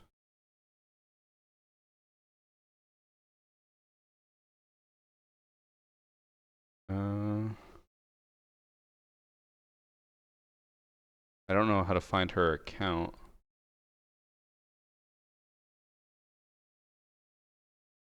The last video she uploaded did not have, as far as I can tell. I see her PC account, but I don't know what her console account is. Because I know she's mainly a console player, not a PC player. Because like her PC account has barely any matches played in general. So on PC, she played 1 ranked match last season, 14 this season. But what's her console account?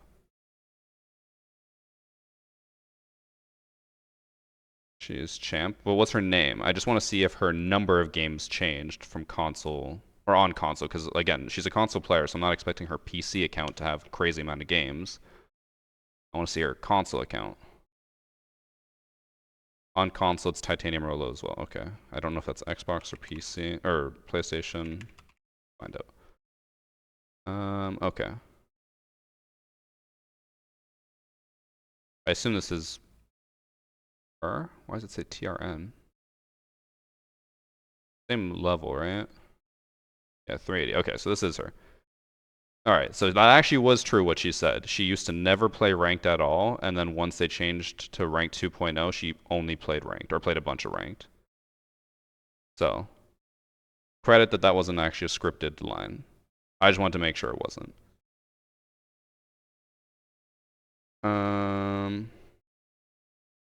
Okay. Now let's go back to discussing everything else.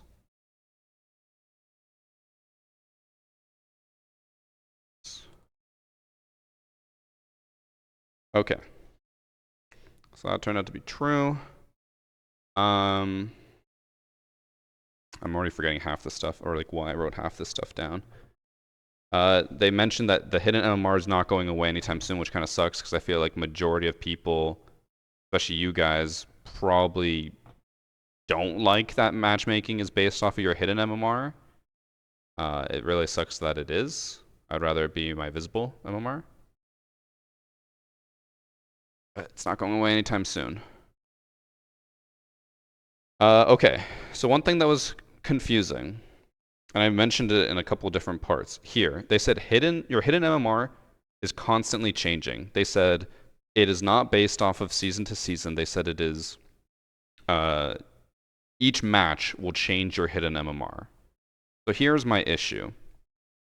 If let's say they gave the example of you get to silver 2 and suddenly you're losing 16 MMR per match per loss, or you're gaining 4, and they're like, well, the system thinks that you're already above the rank you should be. It thinks you should be silver 3, but you're in silver 2. So if I win a game and I gain 4 MMR, why is my hidden skill not going up?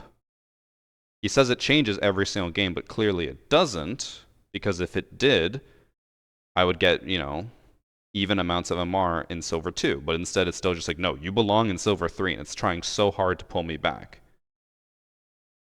So that seems like an inconsistency on what he's saying.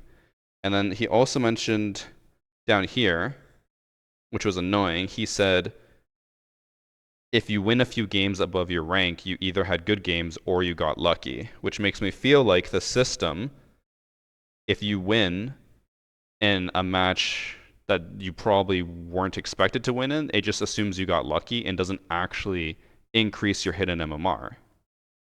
Because they're like, oh, you know, he won a game against gold. It's like, he probably shouldn't have, it's just luck. And they just throw it out the window.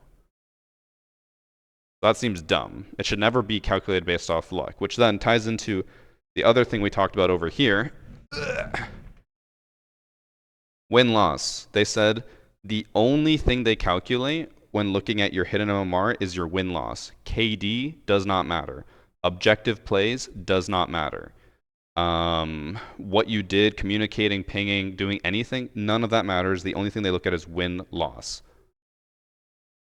So as long as you have like a high win-loss, then I guess the system will just give you a higher rank. Because then it's like, oh, you have a win-loss of 1.1, you deserve platinum. Like, that's not how that should work. Which also means that that's why we have people who are in ranks that they don't belong in, because I guess if they get a few lucky wins, if it does calculate that, then it's just like, oh, he has a high win-loss. Put him up in diamond. VarsityGaming is wrong. Objective plays matter because that's what gives you a win. KD also matters. KD should matter a lot. And they don't seem to care. But I also want to know what the win-loss actually means. Like, where do you calculate that and how do you calculate that? Because, for example, someone like, I think Cross has a negative win-loss because of how many cheaters he's faced. But yet he's still in, like, Diamond or Champ. So is it based off of who you played against and then your win-loss in comparison? Or is it based off of just win-loss in general? Because then how do people with negative win rates make it all the way to champ? I don't know. I'm getting confused on what connects to what, and they didn't really do a good job of explaining any of it, in my opinion. The only thing that they did a good job of explaining was the Phantom player, which we'll get into in a minute. Okay. They said they're not going to come out with a ranked 3.0. It's only going to be 2.0, and they're just going to evolve it, which kind of bothered me because they were like, oh, we'll change things and add things. But then why did they make it ranked 2.0? Because that's all they did. They just added a few things. And people will be like, well, without ranked 2.0, we wouldn't have ranked rewards. We wouldn't have headgears and stuff. But it's like they could have done all that in ranked 1.0. They didn't have to make it 2.0 to do that. So the 3.0, 2.0, stuff like that, none of that matters. That's just all kind of bullshit. Okay, so they also mentioned here, it ties into something later, your skill each season doesn't reset. Which seems odd. Basically, so they mentioned, they even used it as an example. They were like, if someone leaves and then comes back, just because they were gold before doesn't mean they'll be a gold now because the MMR and stuff changes. Or like the what's it called? The meta changes. So then, why doesn't your skill reset then? Why would they not have your skill reset if the meta is changing? Instead, they're still matchmaking you as a gold player in this new meta, even though you haven't played in like 2 years. That seems dumb. Which then feeds into this thing that I mentioned later, which was there's no skill decay. In my opinion, they should add that. If you do not play ranked consistently, you should lose MMR over time. And it should impact your hidden MMR. For example, myself, I'm currently in Emerald 4. I haven't played ranked in almost a month. Because ranked fucking sucks. That's why I don't play. But what they should do is, hey, I was Emerald 4, but I haven't played in a month. Bring me down to Platinum 4. Like every week, go down like a full rank or something. Do some type of degrading system to make people actually consistently play. Because then we get into the same thing as before, where they said one of the reasons they got rid of ranked 1.0 was because people would play their placements and then never play again. Well, in the new system, people reach the rank they want, and then they never play again because there's no reason to keep playing. It's just now they made the new system like a battle pass, where it's just the more time you play, the higher rank you get, and then people are just like, well, I got the rank I want, now I'm done. Which is dumb. Okay. So they mentioned at one point, they were talking about champions, and they said that ranked 2.0 did not make it easier to get champion.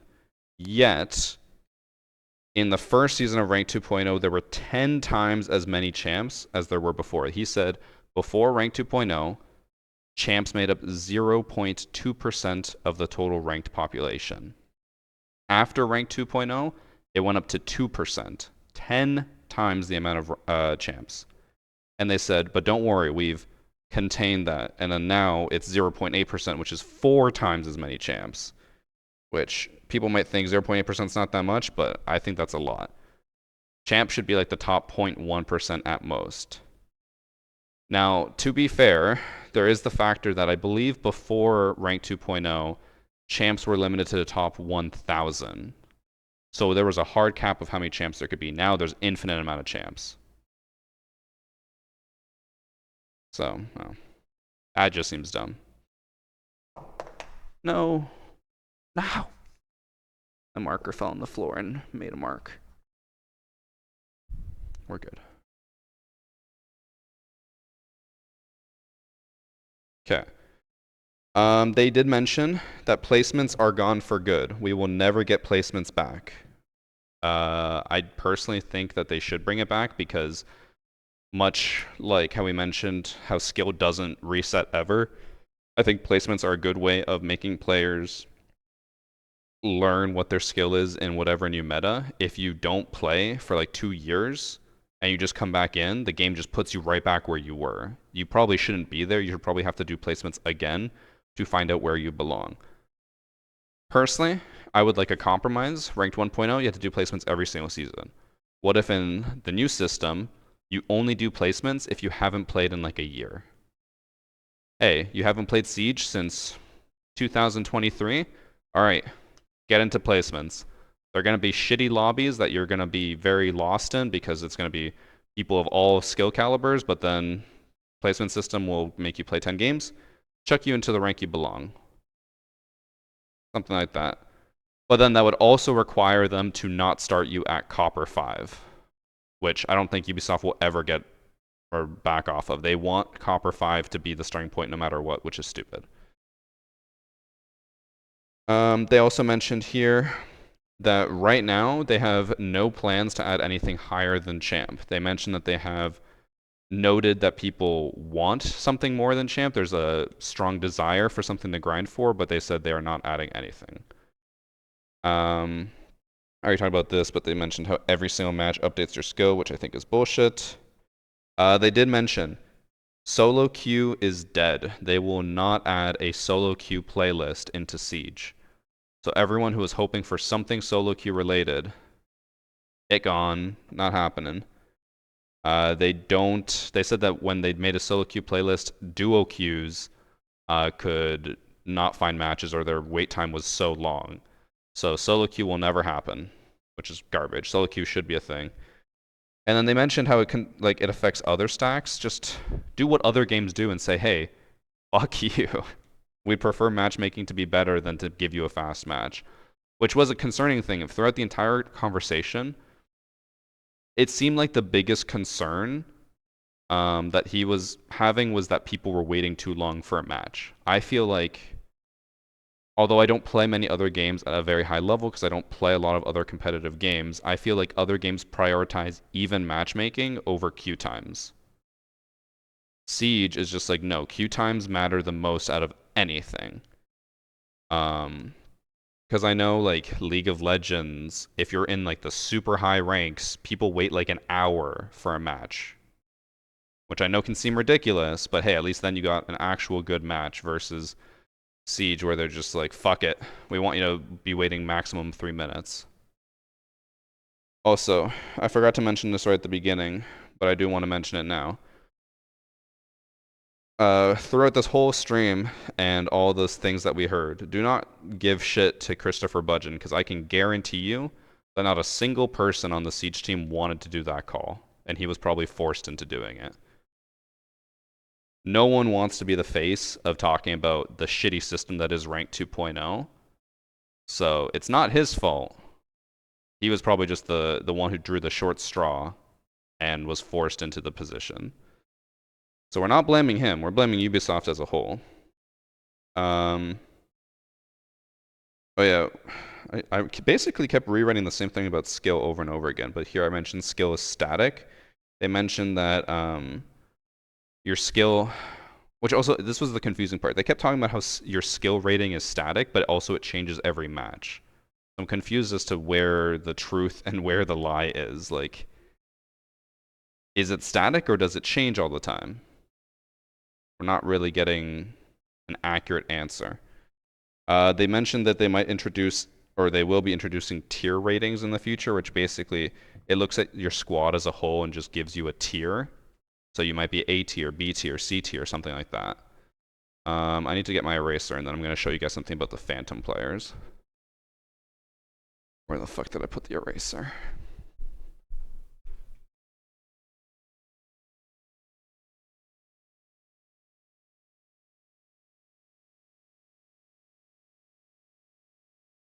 Where is it? I know I hid it because of CC. I probably put it in the bathroom. One sec.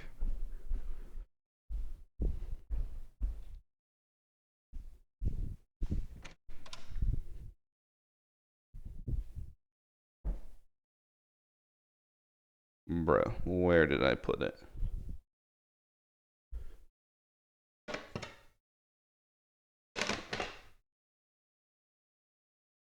Well, can't find it. Gonna have to use my hands.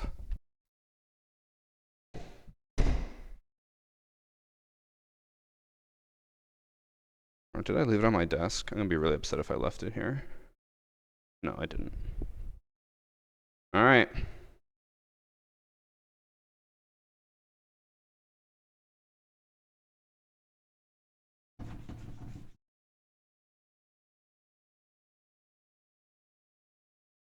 Okay. So, we're going to talk about Phantom players, and I'm going to give you guys numbers and examples so you can understand how it works. 1 second. The TikTok sex bots are in full force.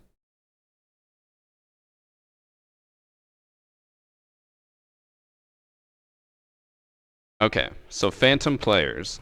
Basically, this is their way of trying to combat people who are boosting. So currently, in ranked, if you have a champion queuing with a copper, they will get into gold lobbies, which is not fair. So,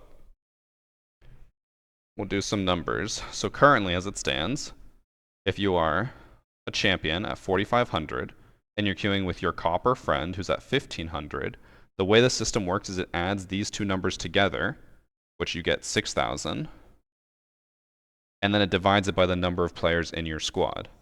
Two people, so then you get 3,000. So your squad has an average MMR of 3,000, which is, I believe, gold. It doesn't say it anymore, but so that's how the current system works. Champ and a copper make 1 gold. Or 2 golds, okay? Which is unfair. A champion should not be in a gold level lobby, obviously. So the way the Phantom player is going to work is that you'll have the same thing, the champ, plus the copper, but then Phantom player adds a second value. So it takes the difference between these two, which would be 3,000, and it also adds that to the equation. So now you have 4,500 plus 1,500 equals 6,000, but then you add 3,000, so now you have 9,000 divided by 2, which equals 4,500. So now, with the new Phantom system, a copper a copper and a champ queuing together will now queue at champ level.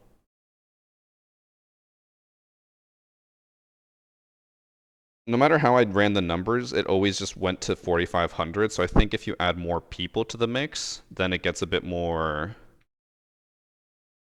weird and I guess evened out. So if you're ever in a duo stack, basically it'll always go with the highest ranked player, which is good. But if you have multiple people, let's just say, for example, you have 4,500 champ with a gold. We'll throw another gold in there. A silver, or that's bronze, and then a copper, okay? So then that is 10,500, 12,000, 14,000. So we have 14,000 is the total MMR of the squad. But then with Phantom player, you take the highest player and the lowest player, you get the difference, which is in this case is 3K. So you add that to 14,000, which equals 17,000. Divided by 5. What is that?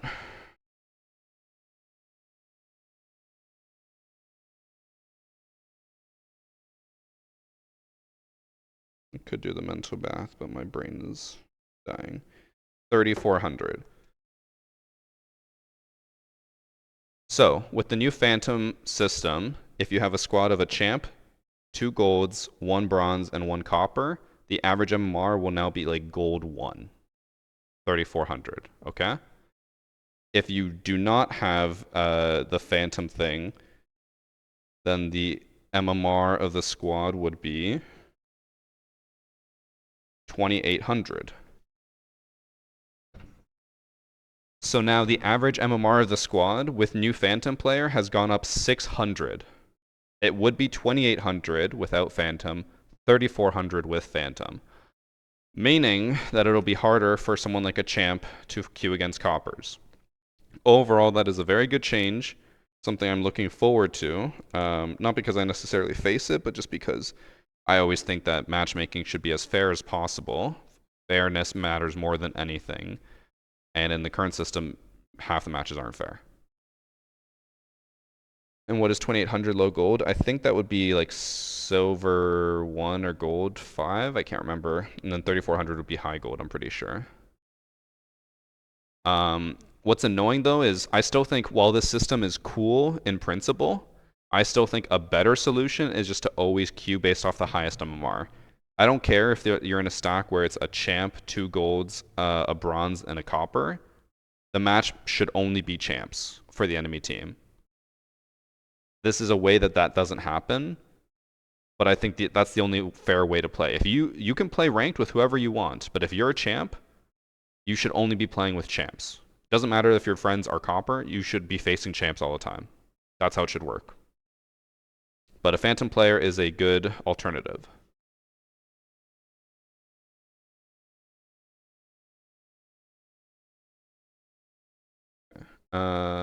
Oh, thanks for all the subs that I missed. I haven't really been thanking them, but thank you to everyone. Okay. So we talked about Phantom players. Now, let's talk about the rest. This is news to me.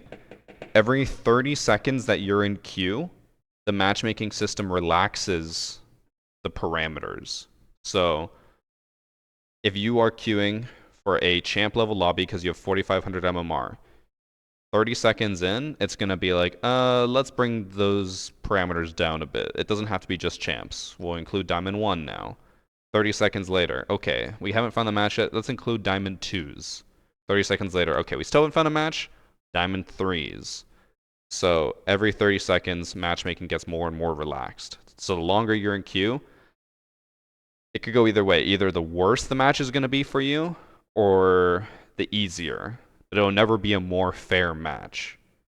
The fairest, so yeah, the most fair matches you'll ever get are matches you find within 30 seconds. Because then that means that you are finding people at your exact skill level.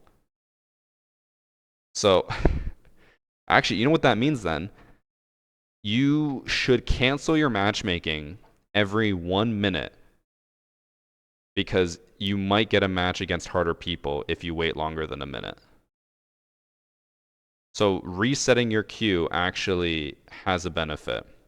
I see people in chat saying you shouldn't reset it, but remember, it goes both ways. If you are gold 1 and you are matchmaking, 2 minutes have passed by, you are now looking for people between silver 4 and platinum 2. So you have quite the range of people, and you could easily go up against a whole stack of platinums while your team is gold. So resetting your queue now actually has a benefit to make it easier for one side, not necessarily you though. Makes sense for everyone? So in other words, reset your queues. Already talked about that. This is also something new, which I think he said is already in place or is going to be in place. I don't know. It was kind of hard to tell what he was talking about was actually in place and what's not. Initialization. So basically, the first time you play, he kept saying hours. I'm going to assume he actually meant hours because he said it multiple times. So first time that you play ranked, it's not going to just set you at like gold MMR like it did before. Instead now, it's going to go based off of your 50 hours of gameplay. Look at what your win-loss was in the last 50 hours, your win-loss. And if it's high, it's going to put you in a plat lobby. If it's low, it's going to put you in a silver lobby to begin with. So now if you make a new account, the very first time you play ranked, you will probably be facing people of your skill level right away. If you made a Smurf and you were a champ, you were probably going to be facing champs on your first ranked lobby. If you were a gold and made a Smurf account, you're probably going to face golds or silvers. So I don't know if this system is currently in place or if it's coming out. I can't remember. But initialization will make it harder for people to Smurf. And then he also mentioned dynamic matchmaking. So basically, similar to the every 30 seconds thing, the game looks at your servers and based on how many people are currently playing, will give you better or worse matches. So if you are playing on a server where there is less people, if you matchmake on a server where there's 1,000 people, the game's going to be like, okay, it's going to be hard to find you a match, so we're just going to loosen the matchmaking as much as we can. But if you're on a more popular server, so in North America, like playing on Central versus playing on East Coast. East Coast is way more popular. If you go to East Coast, you will get more even matches. If you go to Central, you will get worse matches with looser MMR. Which could be good for you, because if you go against people who are worse than you, easy win. But if you go against people who are better than you, easy loss. I think that basically touches on everything that they talked about. I still think the biggest issue is that the amount of times that the guy either contradicted himself or said two opposing things, I guess it's still contradicting, based on skill rating is what bothers me. So your skill rating doesn't reset. It stays static, but also it updates every single game. So is it static or does it update? And he said that the system either thinks that you got lucky if you win when you shouldn't have, or sometimes it'll think that you actually did well. So how does the system know which one it was? And how does that reflect in your hidden MMR? Because he said if you are supposed to be silver 1 but you got to gold 5, the system's going to try to keep you in silver 1 no matter what. But then he also said that the system automatically updates your skill every single match. So if I'm winning in gold 5, it should keep me in gold 5, but that's not how it works. I think all of you will agree with me. Anyone who has played ranked, as soon as you reach your hidden MMR and you go past it, you will never start to like gain or lose the same amount. So here's, I'll write it down. I'll write down an explanation because I feel like I'm saying a lot of things, but people are going to be very confused.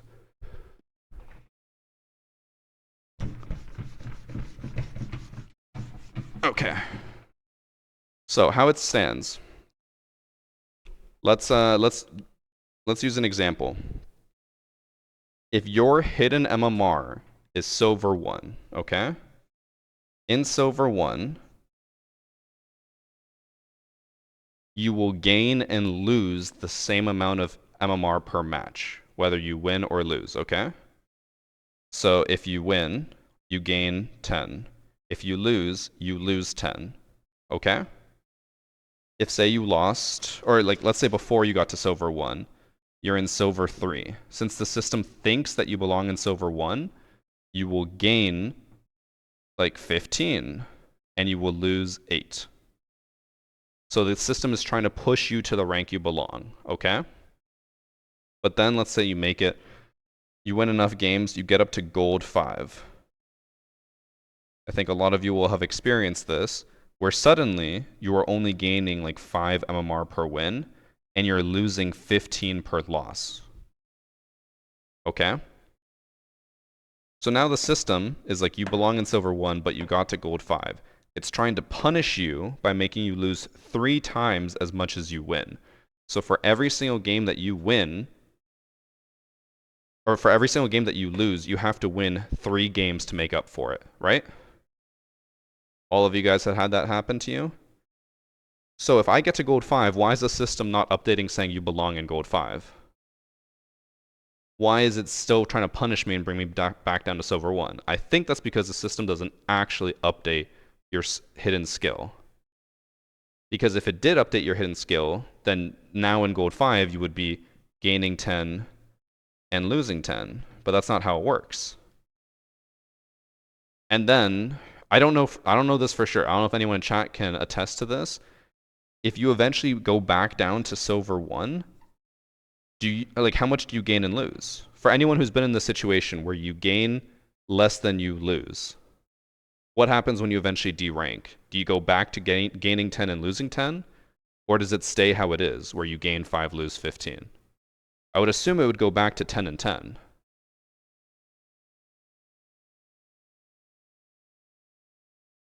I'm just watching maths equations. We're talking about rank 2.0 and everything. Okay, so everyone in chat saying it goes back.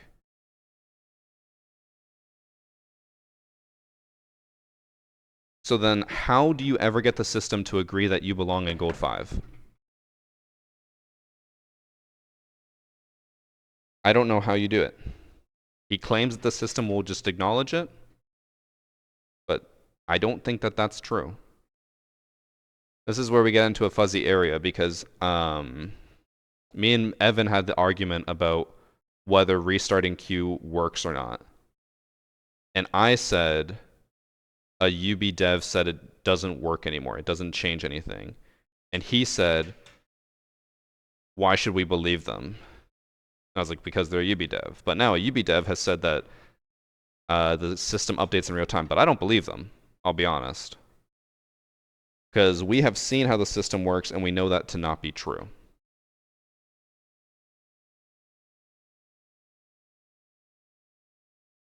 The hidden MMR just changes slower than your visible, which then is another issue. If you have to play like 50 games just to go from silver 1 to gold 5, that is a terrible system.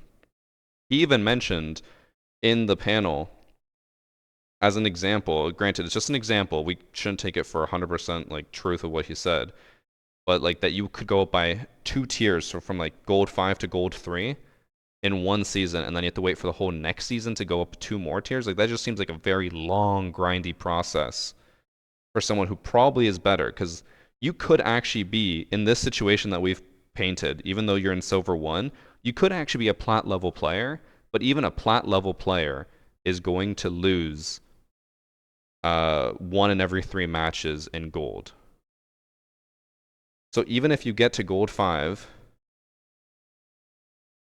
where you gain 5 and lose 15, even if you're actually like a plat level player, you are eventually going to go back down to silver 1, because no matter how good you are in plat, you're going to lose at least 1 in every 3 games on average in gold. Because having a 75% win rate is incredibly hard to do, even if it's in a rank lower than what you are. I'm running out of breath. So the whole system seems flawed to me. That's the point I'm trying to make. And even with their explanation, it seems even more flawed, to be honest. I get what they're trying to do. The whole point of all of this is that they just want you to play for as long as possible. The reason is to uphold or to appease the shareholders. If you go to the shareholders and you say, hey, look, we implemented this new system that makes people play 10 times as much as they were before. The shareholders look at that and they go like, awesome. 10 times more game time? That means they're 10 times more likely to buy cosmetics, increasing their profits. It doesn't actually mean that the system is better. It just means that it's doing what they want to do, which is to make people play more so it looks better.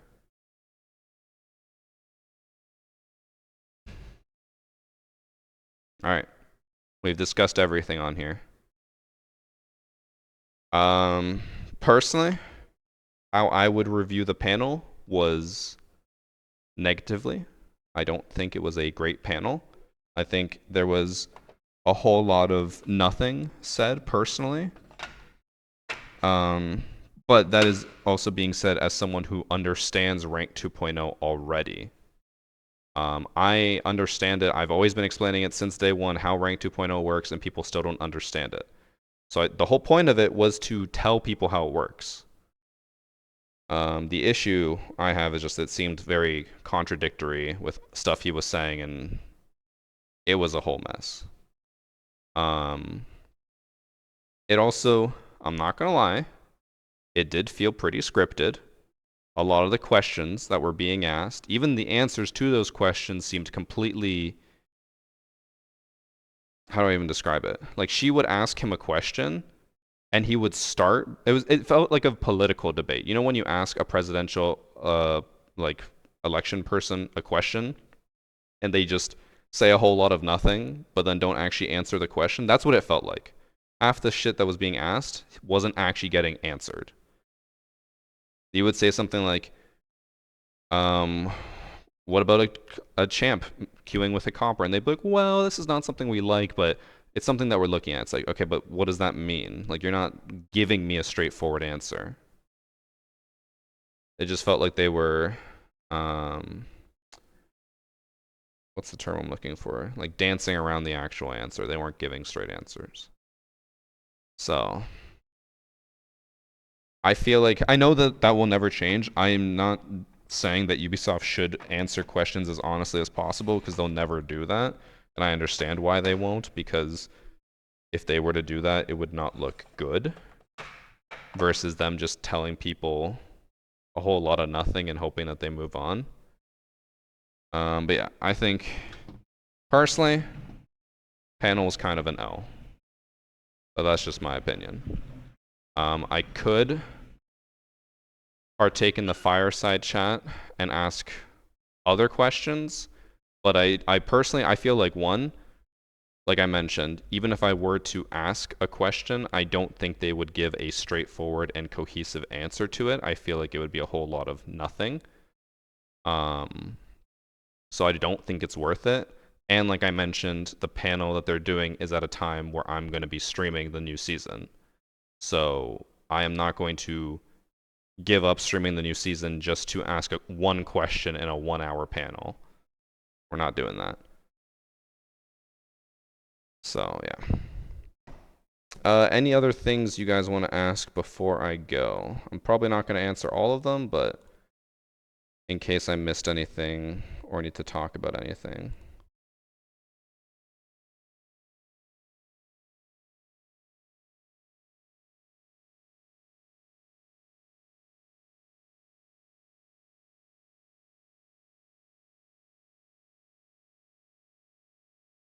Will I make a recap video? Everything that you just watched, including the panel and the breakdown, will all be uploaded to YouTube on Thursday. I'm going to edit it right after this stream. Can't I just stream after the panel? I could, but on days where the new season drops, I literally stream from the minute the season goes live, because if you're the first one on, viewership is really, really high. And I would rather have higher viewership and therefore more subs and more money than forfeit all of that just to attend a 1-hour fireside chat where my question will just be kind of brushed to the side.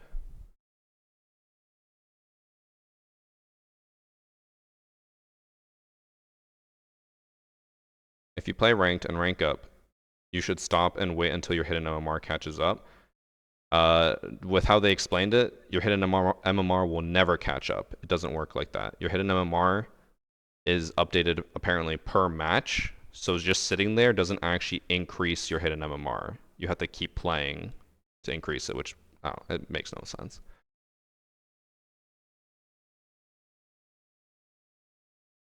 Also, just to recap for a lot of people, nothing is changing next season in terms of what you can queue for, what you can do, how matchmaking will work other than the phantom matchmaking, which might come next season, but they didn't actually say.